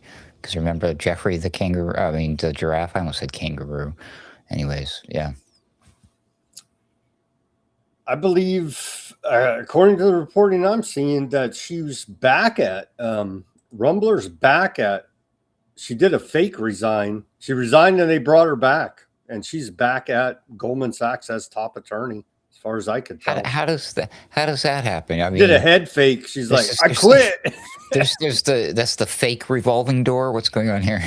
Reverse revolving door. I don't know what you call it. She fake quit. She's like, oh my gosh, Epstein, I just can't. And then quietly, she went out the front door like, oh yeah, Goldman Sachs, they're legit. Everybody knows they're legit, right? And so I get it. This has just been a TikTok challenge, right? They're like, well, okay, now I nominate the next person to quit over the Epstein files, right? And then they're like, come back in a couple months. When this all blows over, you got your job back plus a bonus because you kept your mouth shut. Because obviously there was no wrongdoing by anybody involved. That seems how they're playing it here now. They're trying to, I don't see this blowing over though, honestly. All their screw ups out of the Department of Justice have just brought that much more attention to it. They would have been better off if they wouldn't have done all these shenanigans, and they would have legitimately complied with the Epstein Files Transparency Act. Then it may have blown over. But all these shenanigans just raise more red flags and cause more eyes to be looking on it. What are you guys up to there at the Department of Justice? You know what I mean? The Barbara Streisand effect. Yeah, but I think that they know that. That's why I think this has been intentional from the beginning. A lot of this is part of this giant, whatever the hell is going on, psychological operation to divide everybody, keep us distracted. This entire thing is controlled. All of this stuff, the failed releases, the failed promises from the current administration, the betrayal of MAGA, the stuff with Iran, the AI, all of it. So we just can't see the bigger picture quite yet, but we just know there's some effery going on for sure. I like this one. On to the economic section. Warren Buffett said, tough to find value when everyone is gambling. That's pretty true. That's pretty true, I would say. Warren Buffett. Speaking of gambling, did you see they want to put in these poly-market betting casino things inside the airports? No. Okay, I'll find a story for you for later. Trump has promoted more than 20 companies on his Truth Social account days before buying stock in those firms. Straight up casino for him. A casino for him. The total number of job cuts attributed to AI are 87,714, or excuse me, 87,714 in 2026. The way it was written, I was like, that's too many. No, 87,714 this year, and that's per Challenger and Gary. This is 22% of all 2026 layoffs are attributed to workers being replaced by AI. China, more on this parallel AI world. China models have rapidly gained traction. Here's a little chart from the Financial Times to give us an idea. China is vastly outperforming American AI models, at least according to this chart out of the Financial Times. You could see right there. Weekly usage in 2026 of top 9 models on Open Router trillion tokens. And you could see China's burning through those tokens, indicating a lot higher usage than US. You'll like this one, Ruckus. I appreciate it as well when they tell me everything is wonderful in the golden age of Trump's economy. U.S. debt now exceeds 100% of GDP for the first time since World War II. That's not a good thing. National debt rising. But Trump says it was all Biden, and so we have nothing to worry about. Oh, God, we're in trouble. Larry Finkelstein now, head of BlackRock. He says the next financial revolution in the United States will revolve around financing AI data centers. I just hope the whole thing crashes at this point, and I don't even care because they're just such bastards. The role of financing infrastructure around technology, whether it's financing data centers or financing the purchase of chips. As I said earlier, I think we're going to have markets investing in compute. We're going to have a futures market in compute. This is going to be the next revolution in finance, and it happens because of the. They're naked to me now, Ruckus. All these con men, Larry Finkelstein, freaking Trump, Lutnick, you name them, all these clowns, they can't even barely talk. They're full of shit, liar con men, and I just transparently see them for who they are now. I wish everyone would. Thank you for showing something from Larry Fink, because I just knew that there was somebody who was my favorite criminal over Lutnick, and that's the guy. I just knew it. I was like, I couldn't figure it out. But yes, that's my favorite villain to hate on Larry Fink. You do some digging on that guy, and you're like, whoa, wow, yeah. I think I saw you post this on the X, but it's worth one more view. The Trump coin.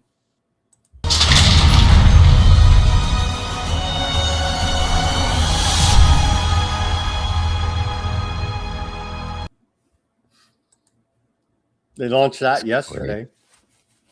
They can't, it's not like an official, or whatever. It's not what he was hoping. He wanted like some official currency coin that's from the mint or whatever with his face on it, but that violates the law going as far back as 1866, just going off of memory here.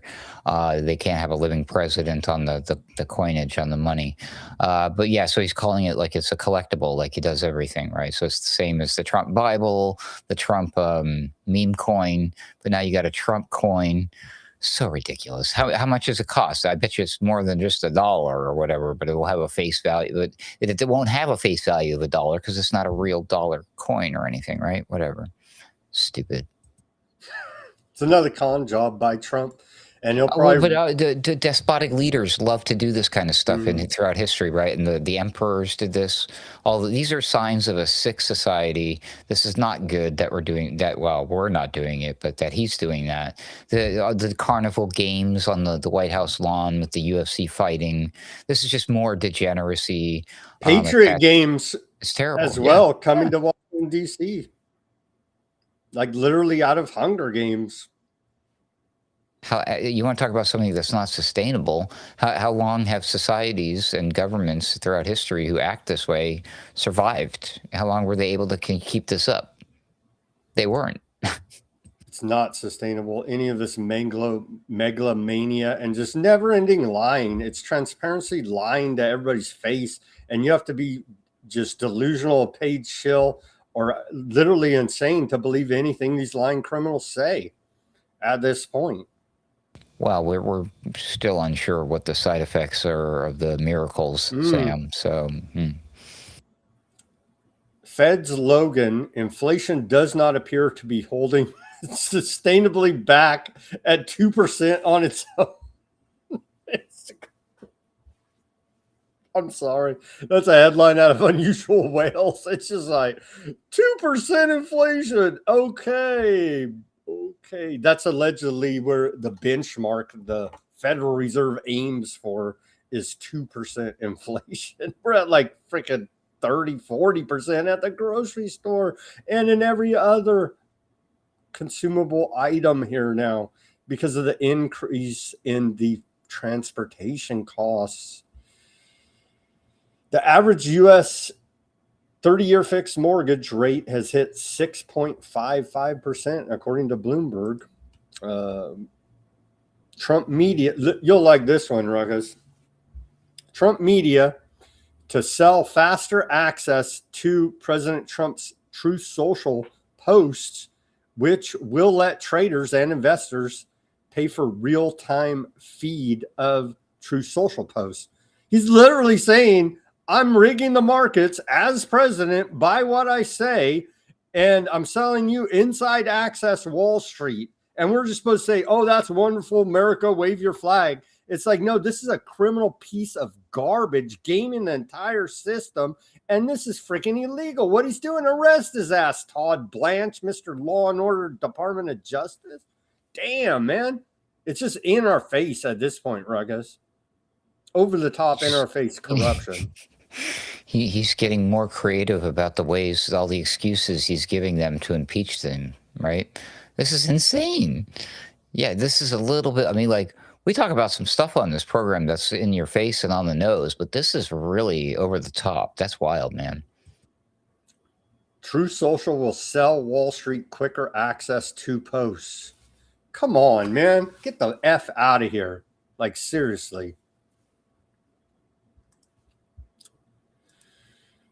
White House teleprompter operator was fired after everybody is gaming this. That's why idiot MAGA Republicans need to wrap their stupid little brains around if you didn't have too much bat juice in there. Dude, they're gaming everything. His freaking teleprompter operator was making bets on these prediction markets about what Trump was going to say next because he read the freaking speech because he was feeding it into the teleprompter ahead of the thing. Dude. Reason Magazine, big article here. They say the most corrupt presidency in American history by the numbers. And it's a big old article. I did a breakdown of it. Let me blast through the top 10 points here quickly. Pardons as pay for play on steroids.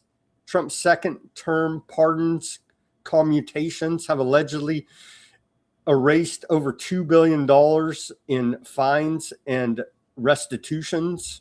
And they go through here and they name the different cases. Crypto tech conflicts with Binance and the CEO there. He was in trouble. He paid off Trump. And now look the other way. CZ. Yeah, CZ. He pays off Trump. Now feds look the other way. Don Jr. linked to Trump family crypto platform, World Liberty Finance using Binance Tech. We've covered all that corruption. UAE linked to $2 billion investment, boosted related stablecoin valuation dramatically. Teapot Dome parallel compares the 1920s bribery no bid oil leasing to today. City cites a secret $500 million deal with the UAE Sheikh and World Liberty Financial. Familial influence peddling and at an unprecedented scale. Hunter Biden and Burisma, that's that Ukrainian energy company, he was magically on the board of directors, and Chinese deals amounted to about $9 million. And then Trump says, let me one up you here. Jared Kushner's Affinity Partners raised $6 billion, mostly from Middle East partners he negotiated with. Eric and Don Jr. companies struck hundreds of millions of dollars of deals with government. Trump revenue jumped by $2.2 billion last year. Watergate and power abuses, Nixon scandal. We covered that a little bit at the beginning of this day in history. Trump 2.0 examples include mass prosecutor resignations over dropping Eric Adams charges. Well, he went and kissed that wall, and that's what matters. Open enemies targeting Cash Patel rhetoric, public post demanding action versus Comey, shift, other perceived Trump enemies, and broad claims of presidential immunity and power. He said, Trump has said on multiple occasions, his power is essentially unlimited as chief executive commander and chief president of America. No bid contracts. We covered the cartoon Dick Tracy looking villain guy that got the no bid contract for the reflecting pool. Total disaster. Brazen self dealing and access selling. References IRS settlements, meme coins, dinners, fundraising to pay off Trump and his family, regulatory favors tied to personal enrichment, UAE deals exemplify foreign officials gaining policy wins, AI chips, we covered that yesterday, Pax Silica. Now, allegedly, they have all the, UAE has access to all the greatest, latest America top secret AI because they shot a rocket at Iran, is what was reported yesterday. Lack of remorse, transparency, and lower outage. Unlike Bill Clinton, who later called Rich pardon a mistake, or historical figures facing consequences, Trump shows little interest in protocols, remorse. Overall thesis and call to notice Trump Trump's family is executing corruption at a scale never previously contemplated.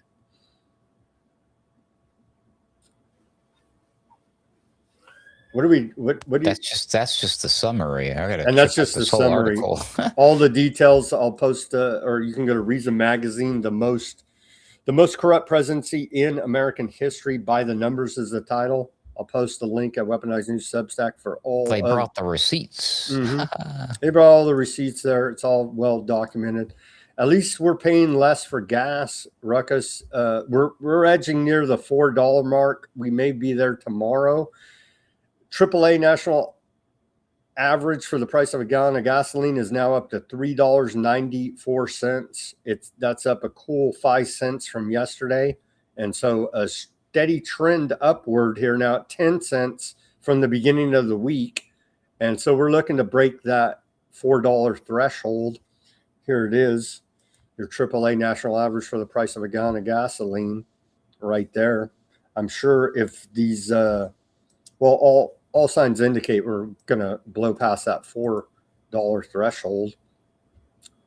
So it's all wonderful in the golden age of Trump's corruption. The Brown University International and Public Affairs School, Watson School, the total cost consumer burden of the Iran war, they're clocking it at $69.5 billion today. And the per household cost burden spread across both gasoline and diesel, $530.72. I don't think that number is moving. The total cost burden of the Iran war is moving, though, a little bit. And I do believe they're underestimating quite a bit here. But we'll keep going. Oil transit through the Strait of Hormuz has fallen to 4.1 million barrels per day. Kepler reports here now, and Goldman Sachs is putting out similar estimates. So they've created this energy crisis, Ruckus, blocking the Strait of Hormuz, blowing up energy infrastructure across West Asia, in Iran, all across the joint. We keep reporting here now, and all across Russia as well.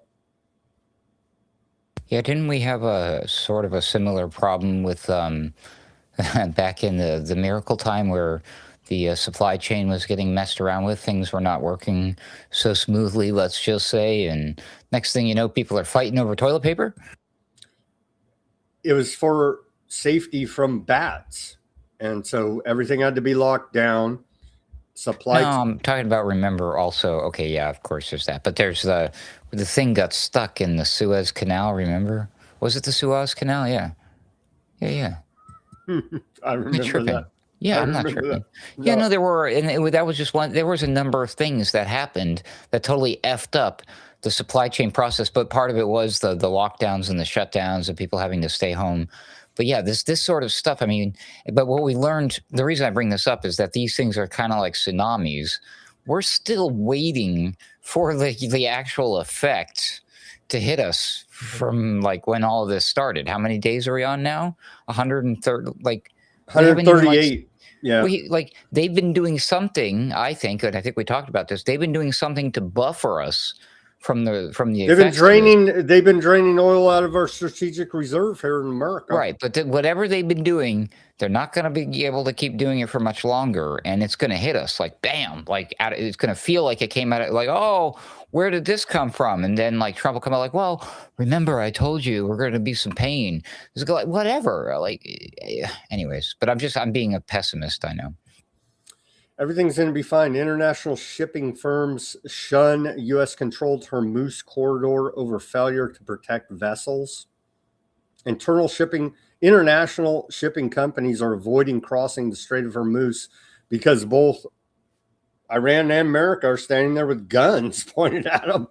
And they're like, yeah. This is a report out of Reuters. They say Strait of Hormuz, avoiding crossing the Strait of Hormuz through the U.S.-controlled alternative corridor that runs along the Omani coastline due to fears of Iranian strikes. sources told Reuters.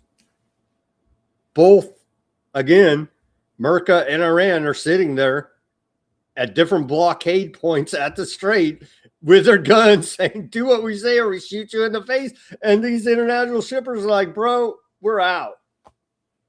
Do you blame them? I don't blame them at this point for saying you're a bunch of crazy people with guns. I think we're going to look for another route. They're just wussies. They're the ones causing this whole global energy crisis and famine.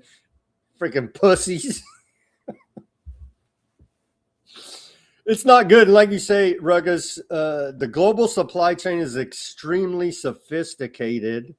It's called the global supply chain for a reason. And so it does take a minute for everything to sort through it. And by the time we get to the end, it's all run out. And we're going to see heavy effects from this now. Just somebody please be honest to me about what this means for my coffee consumption in the near future. I would appreciate it. Well, the Federal Reserve said that they're going to miss their 2% inflation mark. So, yeah. Oh, well then. All right. Damn it. Well, at least we get to brag about killing more Russians. Here's we train Ukrainians to be better at killing Russians. The Australian. Wowzers.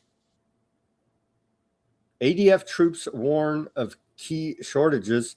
More than 40 Australian soldiers have been deployed to Camp Jalmsburg in Poland to train Ukrainian squad and platoon leaders, but they have discovered the same problem befalling troops on the front line: equipment shortages, because they stole a bunch and trafficked it all over the place. Side note, members of the Australian Defence Force have been at the camp for 2 months, and like their counterparts from other nations here, are frustrated that excess and old military stock at home would have a significant and immediate impact helping Ukrainian soldiers. On the surface, the recently constructed camp is impressive. Methodical tents lined in rows for an international consortium of the Nordic and Baltic countries, as well as Poland, Australia, New Zealand, and America, all specifically tasked with improving the survivability and lethality of Ukrainian squad leaders. We train Ukrainians to be better at killing Russians. Wowzers.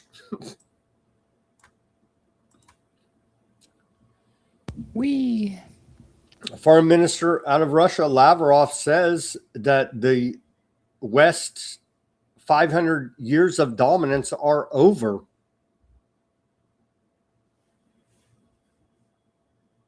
Who said that? Russian Foreign Minister Lavrov, this dude. He's usually a calm guy. He never says things like this, Sam. That dude. Yeah, they're building a parallel AI world. They're building out the Greater Eurasian Partnership. China and Russia are like getting like this here now. How do they feel about Iran, though? They're good buddies with Iran. Well, that's really convenient. Not for us as Americans, but whatever. China surpasses U.S. in global favorability for the first time in 20 years. According to a poll, China at 46% median favorability versus 36% median favorability for the United States across 20 countries with comparable data. In several U.S. allies, including the UK, Canada, France, and Germany, views of China have also markedly improved. So we're doing a great job in this soft power transfer to the East here now. by running around like megalomaniac, bloodthirsty imperial tyrants policing the world and the Strait of Hormuz, Ruckus. Well, there is a long-running conspiracy theory that involves just what you're suggesting there, that that's the real plan all along, that America's going down, the next world power to step up on the stage is China, and there's just so many different ways you could do it, but this appears to be one of the I didn't see that coming, and it just happened kind of slow, the slow frog boiling, rather than the threat of like, China's going to invade and take over the country, and we're all going to have to be forced to learn Chinese and fight back like Red Dawn or some shit like that. No. There's a good chance they probably already own our ass since you and I have been born, Sam, from what I understand. China's a hell of a lot smarter. Involving our debt. I'm sure you've heard that story before, right? I remember when Trump went and visited China, and old Xi and him were taking a walk in the park, and he pointed at a tree and said, "Hey, Trump, that tree's 350 years old, older than your country, America." Like, dude, we're playing the long game here, bro. You get it? And Trump's like, blow everything up now. You know what I mean? And it's just not it. The rest of the world is sick and tired of U.S. hegemon. And we're not helping or liberating anyone. We go and murder everybody and steal all their stuff. And the rest of the world is sick of it. The global South, as they're called. We had a good run, everybody. Well, I guess it wasn't that good of a run after all. Now's some time for some comedy here. After all that, doom and gloom. Here's some comedy. They are faking gay, Ruckus. Here's who's this? Representative Becca Balint on the homoeroticism of what do you do with a drunken Hegseth and the rest of these jokers. Let's take a listen to what she had to say about this. They're faking gay. Sorry to report to you here. But I think is indicative of the fact that there are so many people in this administration that have some weird, like, intense homoerotic feelings towards men while also being incredibly homophobic, and not just homophobic, but like hate mongering, fear mongering about the LGBTQ community. So let me be clear. I don't think the homoeroticism is the weird part. The weird part is that they pretend that that's not what it's about. And so Pete Hegseth is like the example of this, like the manly, rugged, macho man. And it's like, I don't know if you know who Tom of Finland is. Tom of Finland, okay? This is gay male porn that was drawn by a man. And like Pete Hegseth is the embodiment of that. So I feel like they must be looking at that as like their example for what men look like. And in terms of like not promoting women, like we know what this is all about. The military, whether you support the military-industrial complex or not, it has always been merit-based. The people who are the best of the best rise to the top. And so the fact that he has systematically been keeping down women and people of color gives up the whole game. It's actually not about a merit-based system anymore. So is Pete Hegseth faking gay? Well, most people don't know this, but when he was a young lad, he actually starred in a famous movie, Pete Hegseth, that is. You might recognize him as the young Joey on the movie Airplane, where he was asked, "Do you like movies about gladiators, Joey?" No, I'm just kidding. There were signs. Oh my gosh, there are signs everywhere, actually. Wow. I think the sign is that he's very much old school, diehard, gung ho, let's go kill people, army kind of guy. I don't even know why, because it doesn't seem like he saw a lot of action. Maybe that's why. Maybe he's trying to live vicariously through these young lives, these young men. Maybe he is just gay. Who knows? But This is more important what he's doing if we are indeed what they're saying. They're not hiding it. They changed the name of the department from the Department of Defense to the Department of War. And if you actually are engaged in actual war, let's all be honest here, you want it to be a bunch of strong, sweaty dudes. You don't want the diversity crew, the ones who are having trouble flying airplanes and stuff. I mean, I don't care about the color of the skin. Obviously, that's ridiculous. But yes, you want soldiers. So again, and also if it's a woman, fine and dandy. But what are the odds that we get the G.I. Jane lady or the ones that we see? Who's the chick in the Aliens movie? You know what I mean? Like, those are few and far between. But if they exist and they want to fight, yes, great. I want to fight with them. But like the people that are joining the army, you've seen these people, right? I mean, they're not ready for war. And Pete Hegseth was right. And so he's pushing them hard. But I mean, but why? I mean, like we got to defend ourselves from the blowback for all the crap you guys are doing across the world in our names of spreading peace and love and joy or whatever it is stuff you're doing. Or is it because, you need us to be your muscle to go continue playing empire across the world? Or are we really about to engage with a full-blown enemy a la like China, Russia, Iran, World War III? I don't know. Who knows? But they seem really like this guy in particular, this chop, we got to hurry up and get this done. Like they got a timeline, probably by 2030, I guess. Good segue there. High T Patriots. Tomorrow is the deadline to apply for Warforce. And so if you're a IT engineer out there and you're looking to build out Skynet, the Department of War is recruiting right now, usajobs.gov. They're looking for building out Skynet at the Department of War. Apply for Warforce. Are you a cracked engineer?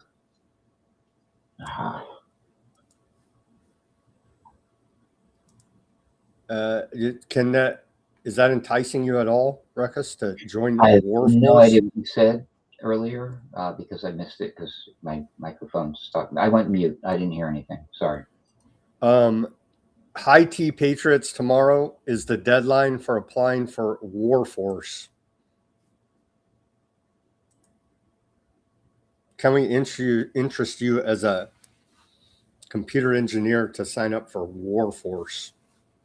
Is this like the Space Force? This is something different? Is this a new department or what is this? Warforce. They're recruiting 2,000 engineers to U.S. Department of War. Okay, so yeah, okay. Well, all right. What? They're going to work. They're just going to work for the department, but they're not like part of the army. This is something different. This is like I don't know what the hell this is. No, they're going to be part of the army. Okay. How many?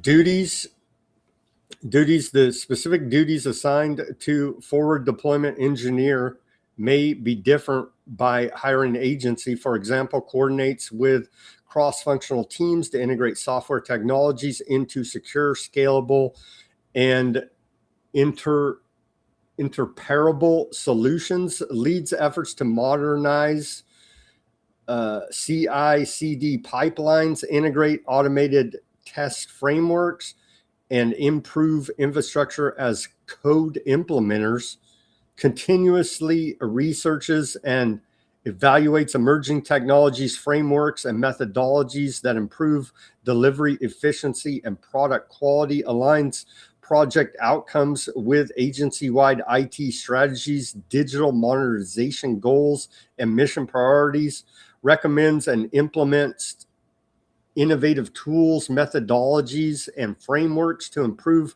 project execution and service delivery, participates in interagency working groups, task force, and strategic planning sessions to align IT initiatives with broader government priorities, collaborates with one or more delivery teams with technical and non-technical stakeholders to align on requirements, triage issues, validate implementation plans, and ensure technical cohesion and consistent standards across the enterprise, elevates other engineers by reviewing designs, code, and delivery practices, ensures quality and technical growth across the organization.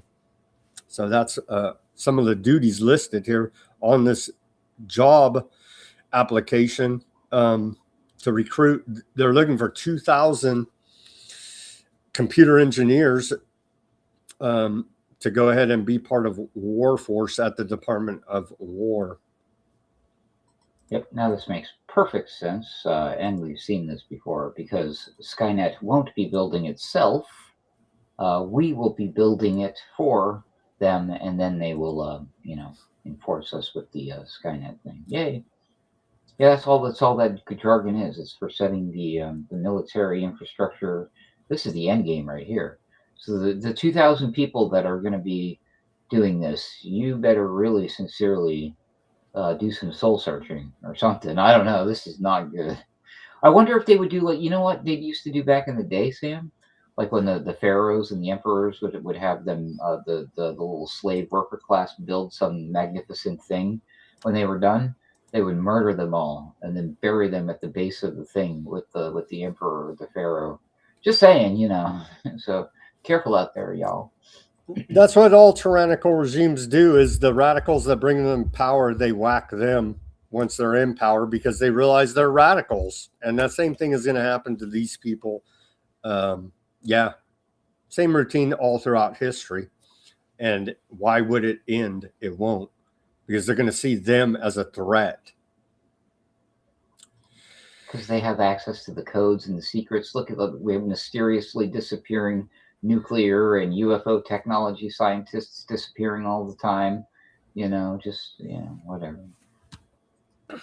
It's a dangerous job, people. I wouldn't be doing it. Little Marco Rubio, the State Department, have designated 2 additional Mexican cartels as terrorist groups. The Juarez cartel and the Los Vigres cartel are now listed as foreign terrorist organizations and specially designated global terrorists. The Los Viagra? What? There's a big Viagras. Los Vigres. Yeah, Viagra almost sounds like that. There's a giant quasi-secret drug war going on right now, Ruckus, in Mexico, Central and South America. Very underreported. We report here. Yeah, between Pfizer and Johnson & Johnson, right? It's between the CIA and these cowboy outfits that want to be rogue and not part of the bigger criminal network and do their own thing. And they're being don't piss in the CIA's punch bowl, everybody. It's probably not going to end well for you. They're being systematically phased out now. All competition. So I guess we need to go after Brazil because they're a bunch of communists, Ruckus. For decades, Brazil's unreasonable acts, policies, and practices have harmed U.S. commerce. And so now they're targeting Brazil's illegal deforestation and saying this is out of the U.S. Trade Representative Office, smearing Brazil. Brazil blocks Musk's X after company refuses to name local representative amid feud with judge. Brazil judge suspends Rumble platform after censorship spat. X blocked in Brazil after Supreme Court panel upholds suspension order. They're just blocking American technocracy, and now they're being demonized as being these horrible trade partners that we need to target because they're threats in South America. Keep labeling people and things as threats, and then we can do whatever we want to them, right? It's a pretty simple game. They're starting the demonization campaign right now. I'm telling you, look out for a move on Brazil coming as part of building out the greater North America project, which will also be South America. Well, I mean, the one that's going to have to pop off real soon is Taiwan because of all the technology stuff and the chips and all that jazz. Maybe. We reported on this weeks ago. Time Magazine found the time to write an article about it. What do you make of this, Ruckus? The former campaign manager of old Trump, Brad Parscale, is now a registered foreign agent and working closely with U.S. media Salem Group that owns a bunch of these conservative talk radio stations, allegedly Christian based. And he's registered as a foreign agent, Brad Parscale. So isn't this just straight up selling out? What country? Aardvark land. Oh, well, you don't say. Wow, did not see that coming. What do you make of this whole thing? Trump's ex-campaign manager is running an Aardvark land influence operation targeting the MAGA base. Time Magazine article. I think even J.D. Vance cited this in one of his recent interviews. What do you make of this? Seriously? America first, MAGA flag. This guy's working for a foreign country, influencing MAGA base. He's not influencing, Sam. He was helping protect, because there's a lot of this negative stuff. There's a lot of anti-Septicism going on. See, so much so that they have to put these people inside to infiltrate and kind of work like undercover like this. They're not there to influence. They're there to anti-influence.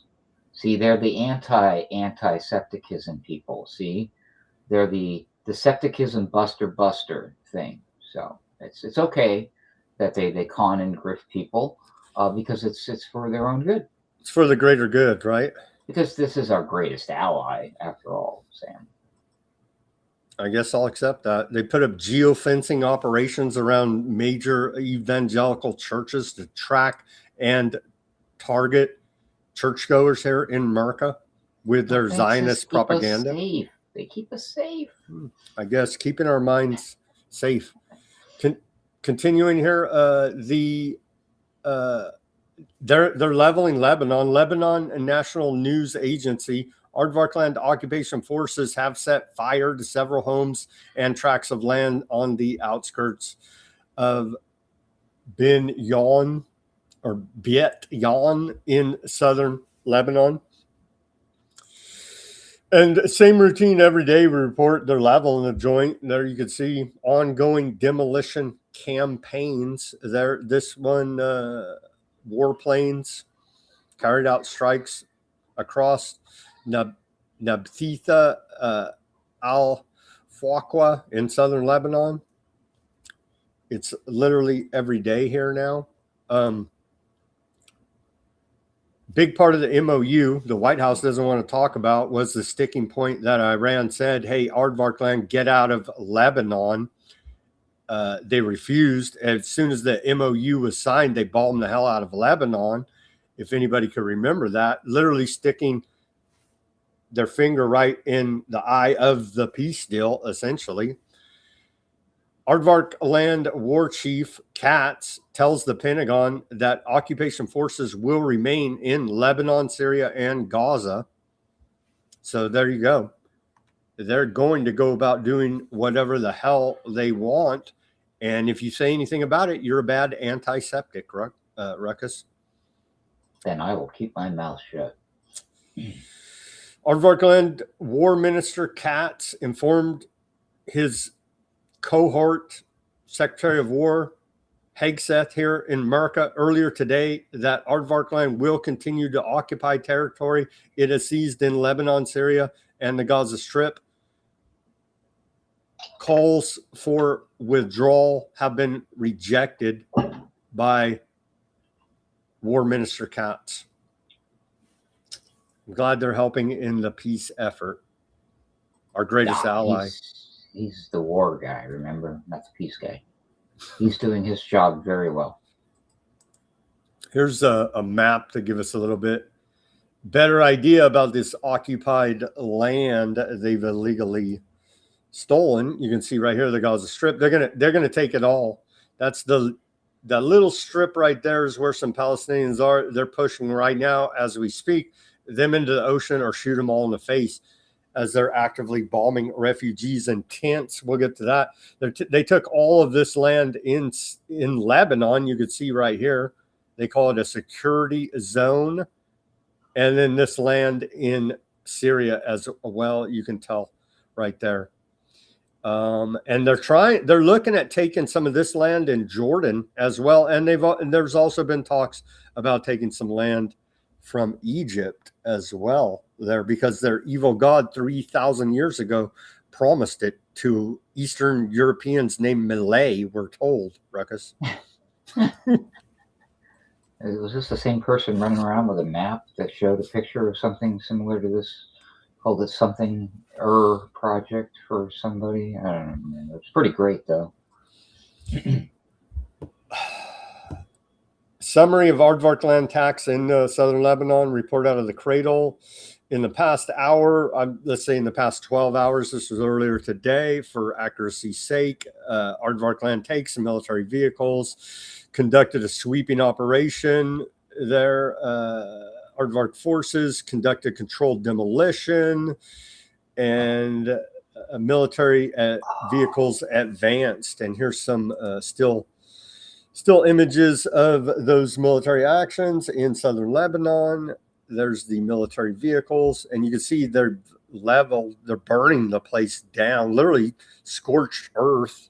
You can see all right here, all burned out with their tanks, backhoes, armored vehicles, and the like, advancing positions there. You can see the demolition in the background there. More demolition there. Here's some video, I believe. Ongoing fighting. You can see the tanks right there. And so they're consistently advancing their positions into southern Lebanon. Soon, I guess they'll take all of Lebanon. I don't know. They claim this is just for security purposes to set up buffer zones because those damn terrorist Hezbollahs won't stop shooting missiles at them, even though they've ethnically cleansed over 1 million Lebanese so far. So I don't know why Hezbollah is upset. Ruckus? Is this better, by the way, my microphone? Yeah, that's way better. Okay. Anyways, yeah, that's terrible. This is just terrible. I hate this kind of stuff. And I have to cover all this stuff, too, or at least comment on it on Sunday Wire. So I try not to comment too much about the geopolitical stuff when I'm on this show, Sam, but it's just all terrible news as usual. They just don't stop, do they? It's like I'm very skeptical that this is ever going to stop. There's a ceasefire, Ruckus. There's a ceasefire. Sure, yeah. That's what I mean. Like, it's no, there isn't. And like every day we hear the people dying, and as you said, they're bombing them when they're intense. I mean, this is just like gone so far beyond the pale, so far beyond any idea of like an armed conflict. There's zero justification. They're like, well, we murdered this little girl today because she crawled out from under the rock and she had a stick and we thought it was a gun. No, they don't say anything. They just shoot the little kid in the head. If we're lucky, they'll say, oh, she got too close to the yellow line. You know what I mean? So I'm so sick and tired of it, and it just needs to stop. They're going to keep doing it until there's none of them left. And then what, world? Are you going to be happy then? I mean, like, oh, well, I didn't want to say anything because I was going to be antiseptic. Jesus Christmas. Anyways. Because I wanted to get that 7,000 and be a clown influencer for genocide. Oh, those people in particular, if those people really exist, because I still have my doubts about whether that's a real thing or not, but close enough. I mean, there are people who were doing it and they were making money for doing it, whether or not because they were doing it and getting the clicks and the money and stuff, or whether or not they actually were handed a check by Ed McMahon himself, showed up at the door and said, here you go, thanks for doing your duty, or whatever. Is Publishers Clearinghouse part of the Mandela effect? No, okay, I was going to say, now hold on, there's a giant argument. I shouldn't have even triggered anybody with this one. People think that he worked for the one that you just said, Publishers Clearinghouse, but he worked for another one called America's Family Publishers. That's what it was called, AFP. I remember this correctly as a child, but there's a lot of dispute out there because most people's memories are retarded anyways, but also because a lot of popular shows and other things have then referred to it and screwed it up or twisted it around, whether or not they did it on purpose because they wanted to protect themselves, or it's just like, yeah, it's just people misremember things. So it's turned into a full-blown Mandela effect. And people are like, no, Ed McMahon worked for the one publishing company. And people are like, no, he worked for the other one. So it's so crazy to me. Sorry we even brought it up. One more Mandela effect question. On your timeline, Ruckus, how many times has Bob Barker died? Once. Wow. On my timeline, he's died 3 times. Damn. Okay. Yeah. Cool. All right. Moving on here now. Yemen Houthis in Saudi Arabia are going hot and heavy. Leader of Yemen's Houthis, Ansarallah Houthi, says that the Saudi role is moving toward cooperation with America, Aardvarkland, and UK to stir sedition in the Islamic world and to undermine any collective stance of the nation in support of the Palestinian cause or in confronting American Aardvarkland tyranny. The real question in Sa'ana Airport in Riyadh, or Siana Airport for Riyadh Airport, airports for airports, ports for ports, blockades for blockades, because they've been blowing up each other's airports here back and forth, or at least launching attacks on them. All Saudi oil and vital facilities are targets. This is Houthi saying that, for our missiles and drones if it becomes involved once again in aggression against our country. We will spare no effort in confronting Saudi Arabia with everything we possess, seeking God's help and placing our trust in him. Neither Saudi Arabia nor its American, UK, or Aardvarkland masters, nor anyone else in the world will be able to enslave us or confiscate our freedom and dignity. That's this dude. He does give some very inspiring speeches, I gotta say, following Houthi here now over the years. Yeah, but they're just terrorists. They're bad people. So even though they don't sound like bad people when they speak and they say and do the things that we would probably do ourselves or support or root for in a movie or something, we're just, they're bad people, Sam. They don't look like us. Look at them. They're different than us. Yeah. Saudi Arabia attacked us on 9/11, Ruckus. Well, no comment. Yemen backhandedly is paying back for 9/11. What about that? Interesting. Now they're paying them back for bombing their airport, but I could take it as hell. Screw you, Saudi Arabia. You bombed us on 9/11. You know what I mean? Who knows at this point, to be honest with you? Seriously. It's probably like absolutely like we probably have everybody's laughing at us like these guys have no clue what's really going on, right? Who knows? It was freaking.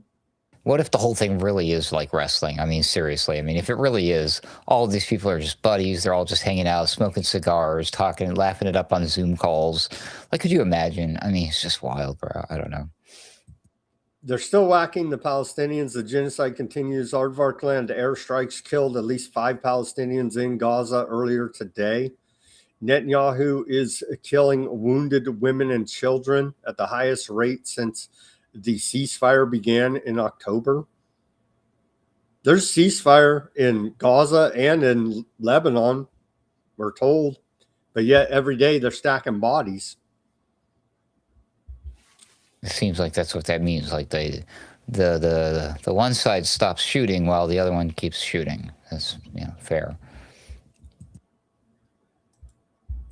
Some people are questioning if you can trust aardvarks. I don't know. I'm saying, I don't know. Salem Radio Conservative Talk said yes. So, I mean, that's good enough for me. I think there's just there's a lot of people who have the question right now about Aardvarkland. It's quite palpable, if that's the right way to say that word. They're saying it's just hate. And it's like, bro. Wow, I think it's past that now, yeah. Even Mr. Technology, J.D. Vance, he made the point, I forget even which interview in the last week. He said, if everything's racist, nothing's racist. It's true. And if he says, if everything's antiseptic, nothing is. And that's, they've played the card out. It's played out, right? It's just played out. It's falling on deaf ears. You're the whole routine, right? But the aardvarks are digging in their heels, their talons or their tentacles. I'm going to get in trouble now. Get in trouble now. The tentacle's a good one. I get it. The octopus reference. Yeah, right. But with the military and the intelligence community link up things, and the bill that's going around right now. I'm tired. I forgot what it's called. 219, NDAA, right? Yeah. So they're not helping. This was their chance to like disengage and try a different tactic. Instead, they're like no, they're clinging on with one last, like this is it for them. This is all or nothing. You know what I mean? Technically, because like we have the chance to completely cast off this thing, but I'm skeptical that's going to happen. But it could happen. But then we put ourselves in even more danger if we do that, because then Aardvark might be mad at us, and they might want to consider us as part of their greater project. I'm just saying. Anyways, but you see what I'm saying, right? Bibby's talking about Shadow President of America, Bibby Millet, I guess would be his name. He talks out both sides of his mouth. Oh, we're so great. We're rising to global power status. We don't need U.S. foreign aid anymore. Keep saying that. Turns out, NDAA merges the two freaking units. So, you don't need our foreign aid because you're going to become one and the same. And it's just like, dude, anybody following this can see it's just so full of shit. It's just like, dude.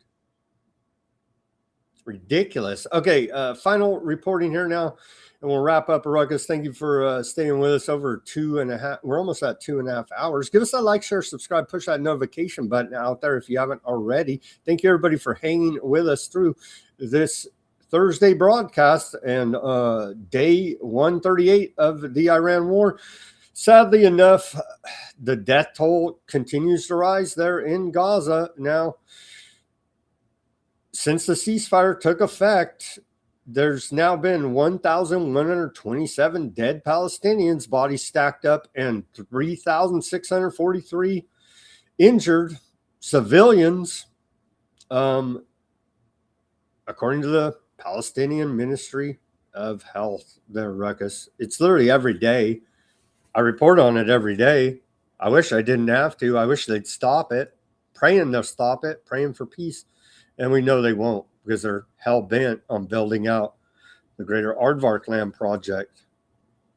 Segue, new Aardvark land settlement established at one of the highest peaks in the occupied West Bank. And you could see in this image, they've set up a nice overlook enclave here of ultra-Zionist settler settlements right there. Very nice for them. So they're going to take all that area as well. The entire area. Cute little city on a hill there, huh? Mm-hmm.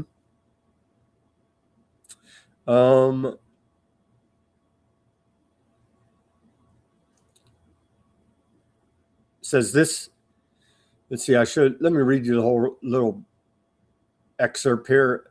Out of the cradle, new Aardvark land settlement established on one of the highest peaks in the occupied West Bank, overlooking Palestinian homes in Nablus. So imagine that. They're like looking over them like they're the whatever lower than, as we know, they are the Goy. Continuing here, Aardvark land settler leader and head of the Syria Regional Council, Yossi Dangan, announced the establishment of a new illegal settlement named Ebal, E-B-A-L, excuse me, atop Mount Ebal near Nablus, one of the highest peaks in the occupied West Bank. The first Aardvark land settler family moved into mobile homes at the site on Wednesday with the official inauguration ceremony scheduled later in the day. So yesterday, they had a nice little inauguration ceremony. It's very festive time there. Accompanying the families, Dagon declared, this land remained empty for thousands of years. 600 families will live here now. The new settlement is located directly above Palestinian homes, which lie extremely close to the settlement's boundaries, raising concerns over further settlement expansion and increased pressure on Palestinian communities in the area. I'm sure everything will work out just fine there, Ruckus. With these kind... You've always been an optimist, Sam. With these kind ultra-Zionist settlers. Oh, yes, they're the kindest. I've seen videos. They're wonderful people. Especially when they're taking over people's homes and stuff. They're fun. They know how to party, for sure. Iran International latest headlines, and we'll wrap up this show. Trump claims U.S. winning big as strikes on southern Iran continue. U.S. completes 6th consecutive night of strikes on Iran. Death toll from strikes on Bandar bridges raised to 7. They're going to be stacking some Iranian bodies. They are. We're going to be getting those more death tolls, I'm sure, out of Iran. Trump says U.S. is winning in Venezuela. Booms heard in Doha as government sends security alert. Iran's UN envoy calls U.S. strikes war crimes. If they're targeting civilian infrastructure, it is a war crime according to the Geneva Convention. We could always change the definitions, right? Yeah. Latest headlines out of Al Jazeera. They do, and they will. U.S. carries out major strikes on civilian infrastructure in southern Iran. That's a war crime. What we would know, but we've already said that we don't. Well, little Marco says he's going to take apart the International Criminal Court. So we don't recognize international law. Why, I don't even understand at this point why we even are at the UN. I guess we want some. I guess we have to veto Aardvarkland's war crimes. Would be really the only reason to even be at the UN at this point. We don't recognize international law or give a damn what they say about at the UN. You know what I mean? So it's literally just to veto Aardvarkland war crimes at this point. Ruckus is the only reason.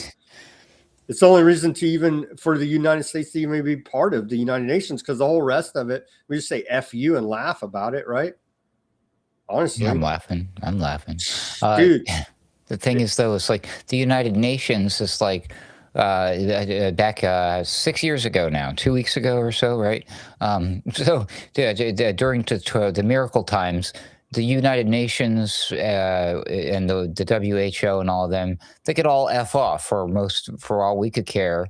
We'd be like, wait a minute, you're exerting too much power and too much control. Who needs you? We want to disband you. We want to not be a part of you anymore or whatever, yada, yada. And then like we made it through all of that. And then now all of the other things that we would normally want to rely on a governing body or an organization such as theirs, giant failure. I'm like, dude. And it's like, now we're like, come on, UN. Now we're like pro-UN, pro all of these things. And it's like, they're such a giant, huge disappointment. They really are like the ultimate representation of like switching back and forth between two political parties on the local level, inside your own nation states. Just an observation.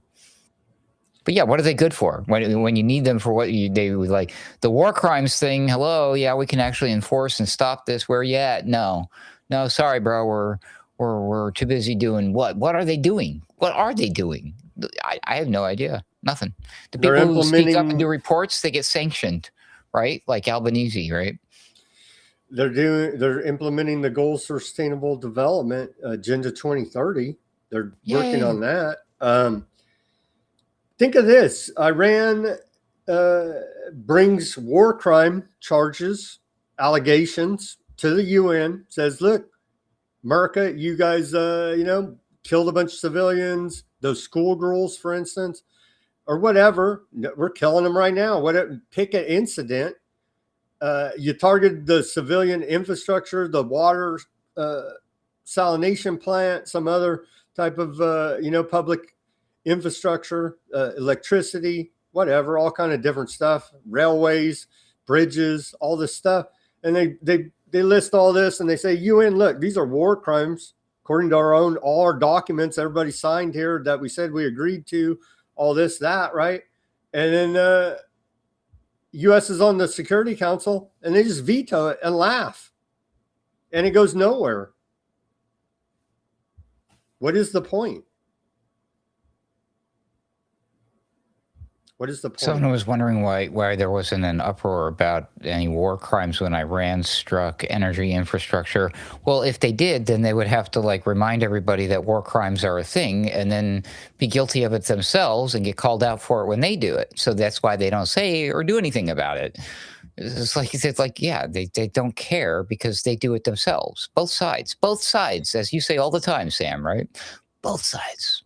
Iran is not good, right? They're not good. They're not the good guys in any of this. But that doesn't mean we murder their civilians. But we're not the good guys either. There are no good guys. Right. That's the point. Should they come over here and murder us civilians for the terrible things that our military and our government does around the world? No, and we shouldn't be doing it to them. They're Joe Blow freaking Iranians just like you and I, okay? And their government's corrupt as the day is long, so is ours. And they have all the same, they're Joe Blow, same as you and me, man. And so whatever, they want to do their thing and be a Muslim, good. They're not over here trying to convert me to Islam, are they? No. You know what I mean? Maybe here and there, but the whole Islam threat, but give me a break. The threat is it's already taken over our own government. Come on, man. All right, Ruckus, that's all we got today here. Did you see anything? I was trying to search a little bit about what was Trump saying. The White House did put out, because there was a 20 something minute Trump speech while we were live on air here about allegedly, well, it was. Let me go to the White House right now quickly, and then we can wrap up, because that seemed like it is significant breaking news. Trump's address to the nation about an hour ago here. Let's see. Trump said, the White House says, our purpose in disclosing this information is not to weaken confidence in elections, but to earn the confidence by confronting vulnerabilities and correcting them very, very quickly. That's an excerpt, and it was about this. And they're pressuring Congress to pass the SAVE Act. Of course, it's clogged up in the Senate right now over the filibuster and their own politics they got going on in the Senate and the Senate parliamentarian, something like this, I believe, as well. I've seen in reporting. So here is election integrity from the White House, from Trump's announcement just an hour ago. Ensuring the integrity of our elections is fundamental to preserving trust in American democracy. Following the 2020 presidential election, concerns about potential irregularities prompted detailed examinations of voting processes, data security, and registration practices across multiple states. Below, you can download documents and reports addressing key areas of election integrity, vulnerabilities in election voting and ballot counting systems, China's access and exploitation of American voter data, Michigan voter registration investigation, non-citizens on state voter rolls. And then there's Trump's talk about it. Vulnerabilities in electronic voting and ballot counting systems. I'm not going to read all of that for you guys. Just the headline there. China's acquisition and exploitation of American voter data. And they go into the detail. We covered that. Yeah, that's it. So I guess there's more details there for those interested. If you are naive enough to think that your vote even freaking matters, because fundamentally, we never even get a candidate worth voting if your vote even mattered in the first place. What do you mean, Sam? I've seen some people's vote really matter. In fact, I've seen their vote counted twice. I've seen their vote counted after they're dead. That is, so I have complete faith in the system that your vote counts, but only in certain situations. You got me there. They do count your vote after you're dead, but always Democrat. I'm told by reliable sources.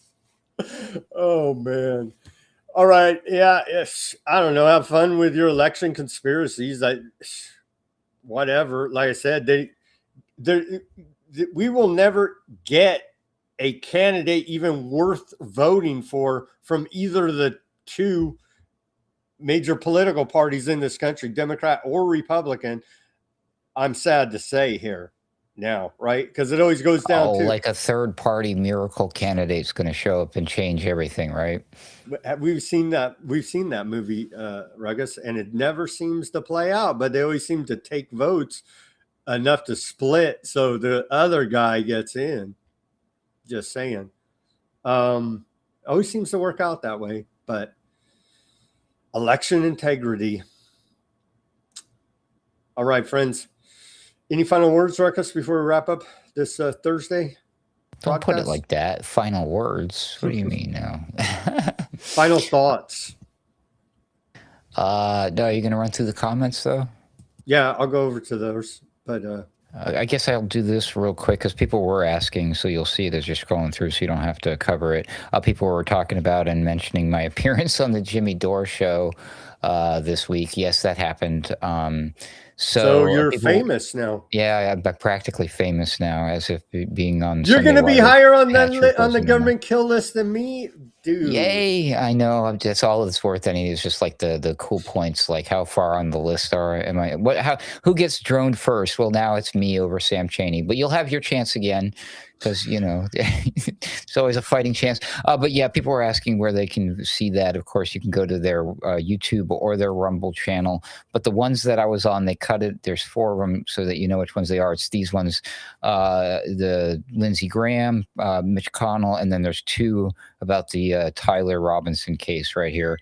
But if you click on those, you'll see my name in the videos there. Okay, so that's where you'll find them. Because I'm probably not going to put that up on the Alternate Current Radio's website. Don't want to get in trouble. But yeah, there you go. And thanks for asking about that, everybody in the chat. Yes, indeed. You did see me on Jimmy Dore show. Awesome, Ruckus. Awesome. All right, over to the channels, over to the Odysee. Shout out to Odysee audience, John Huffman. Let's see here. I understand that future contracts are being used to manipulate the price for the time being. Dude, they're literally reporting Trump's going to give Wall Street first access to moves he makes that they know move the market. What? It's like, come on, man. This can't even be true, right? I don't know. CNN reported it. Maybe it is fake news, but something tells me it's not fake news. Something tells me it's true, sadly enough.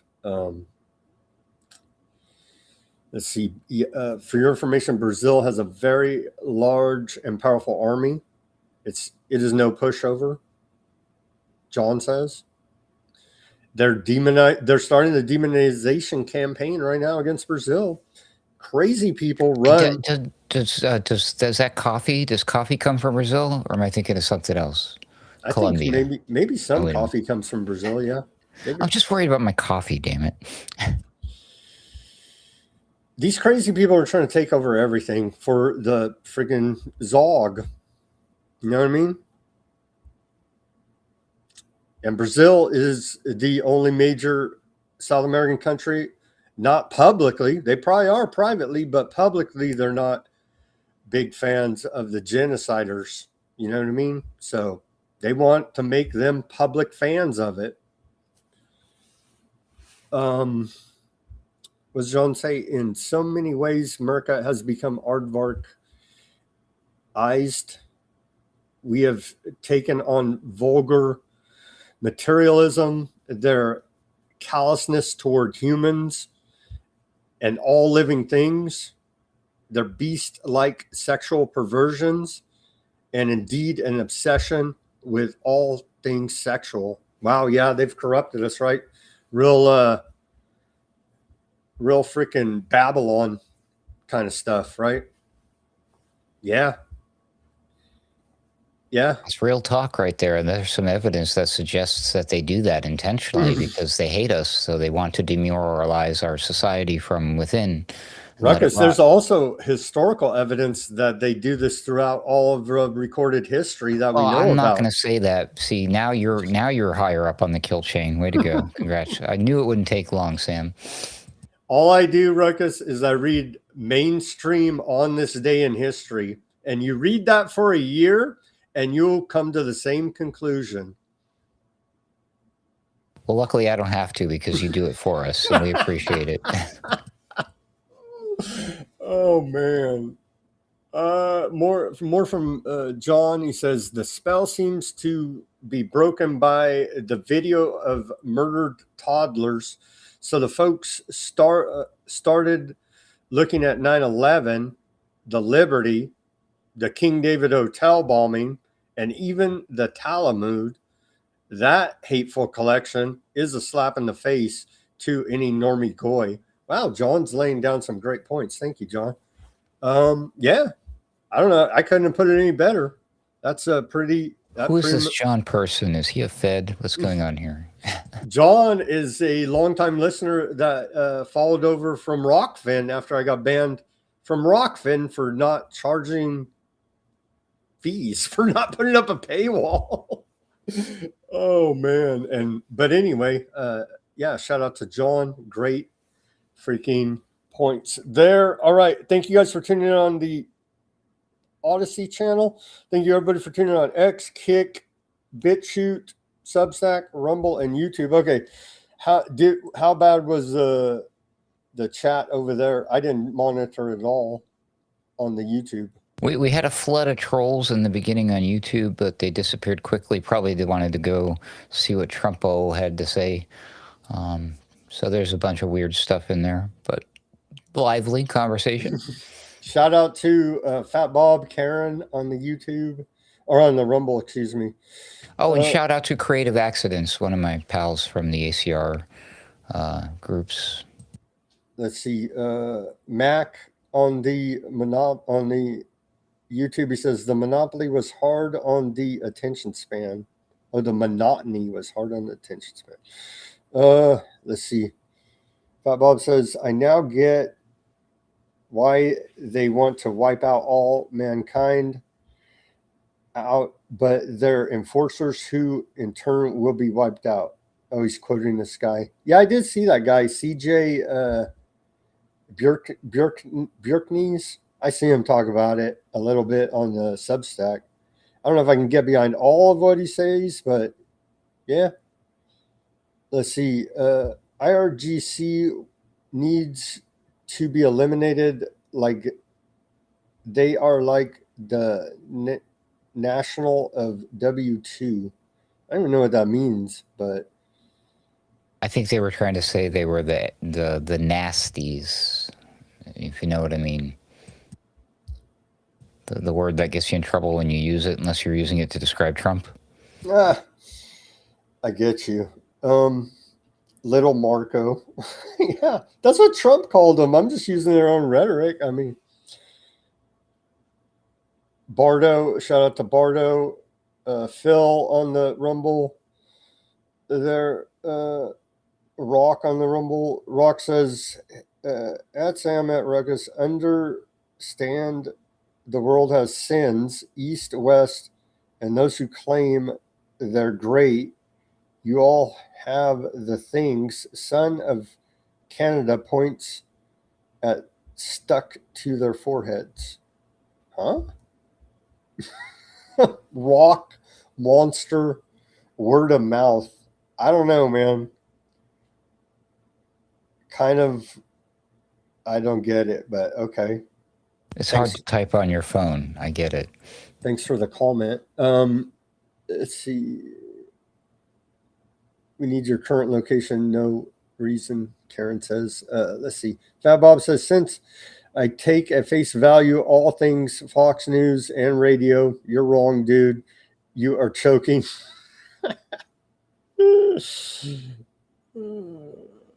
Well, from that point of view, I guess I would agree. Well, they say rugged spraying the skies understanding their mixing of chemical. Been reporting it's been happening up north over the forestry. First Nation lands been hit also. What? So they're saying there's some effery going on that may have Obviously, been involved with, obviously. what a shock, right? They were they're spraying glyphosate up there as well. What? Well, that's good stuff. We love it here in America. Yeah. They were spraying it in their forests too for forest management reportedly before these fires, and it's also reportedly highly flammable. Just a coincidence. Oops. Asia's literally decades ahead of the U.S. in every aspect, Captain on the YouTube says. Well, they're publicly announcing they're creating a parallel AI with Russia. I don't know. Shout out to A-Dub there. All those pesky Blade Runners. Yep. Kamala only won states with no voter ID requirements, Jeb says.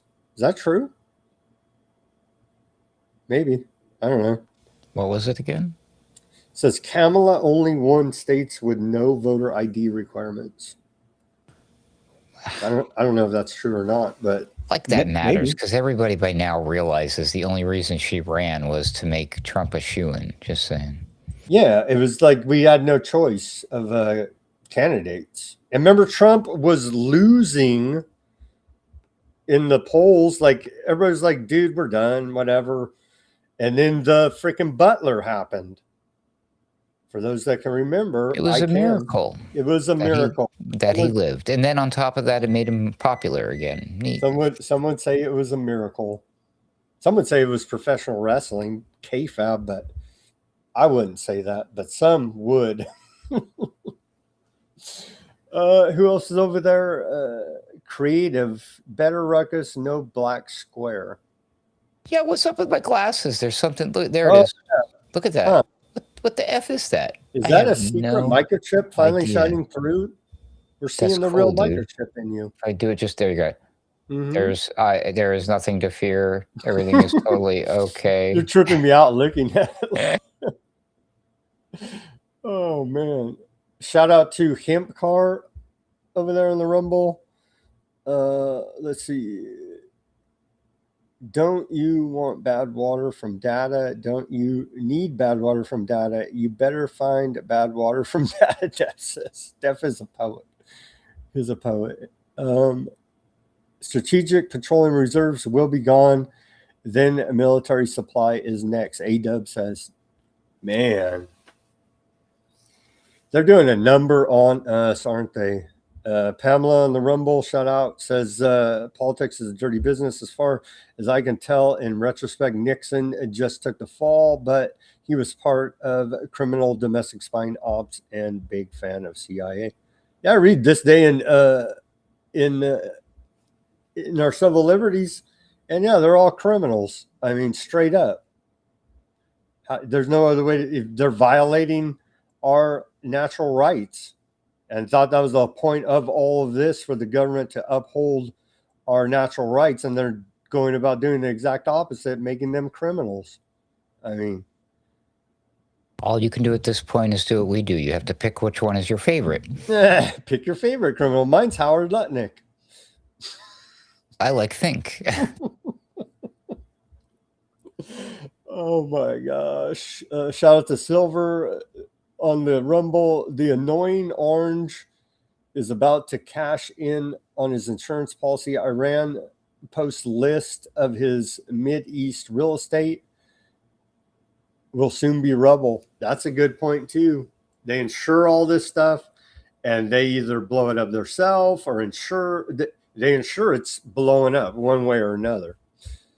Very Lutnick knows something about that one. Very, very, very mafioso tactics there because they are gangster government. Even what I think Cash Patel had a book said something about Cash Patel and gangster government. It was like he was exposing the bad Biden, and it's like, no, that's the government, no matter who. Paula, it seems the Middle East militaries could take out Aardvark land easily. Who are the Middle East militaries? It's just Iran and their proxy group militia groups. That's probably what she means. I mean, unless there's the uniting Pakistan, happening. I guess. If Right. Pakistan, maybe, I don't know or in Turkey, I guess Middle East, but yeah. Maybe if all the Muslims got together, they could take them out very easily. But a bunch of them are U.S. Western, puppets, so that's why they don't. And they have their own internal fighting inside Islam. I support any land taken from Iranian proxies, Lebanon, Gaza, West Bank. Wow, take this. I guess that's your name. Take this. Supports all that land seizing. Probably support eminent domain for the data centers here in America too, huh? Sure. AW says yes. Oh, they're talking about themselves. Oh, yes, my better half father is from Lebanon, generations of olive farming, and his family, he left 55 years ago. His father was lost to growing. He was, yeah.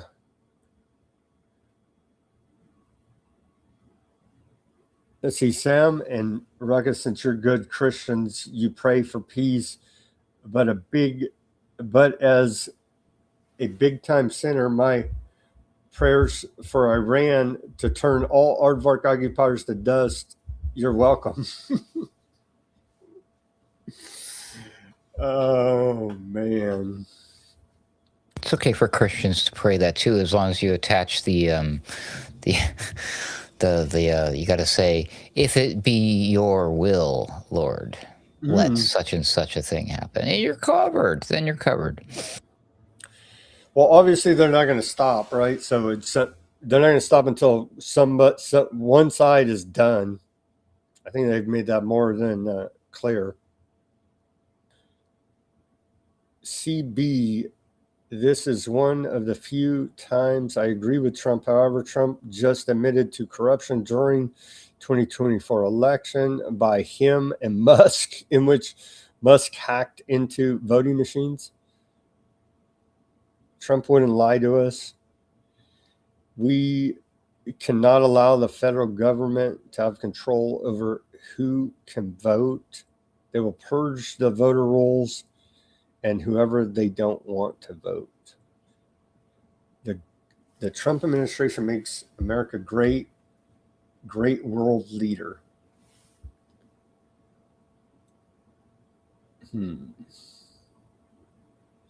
Polls prove the vast majority of Americans support identification upon voting. Well, of course. That sounds hateful to me, though.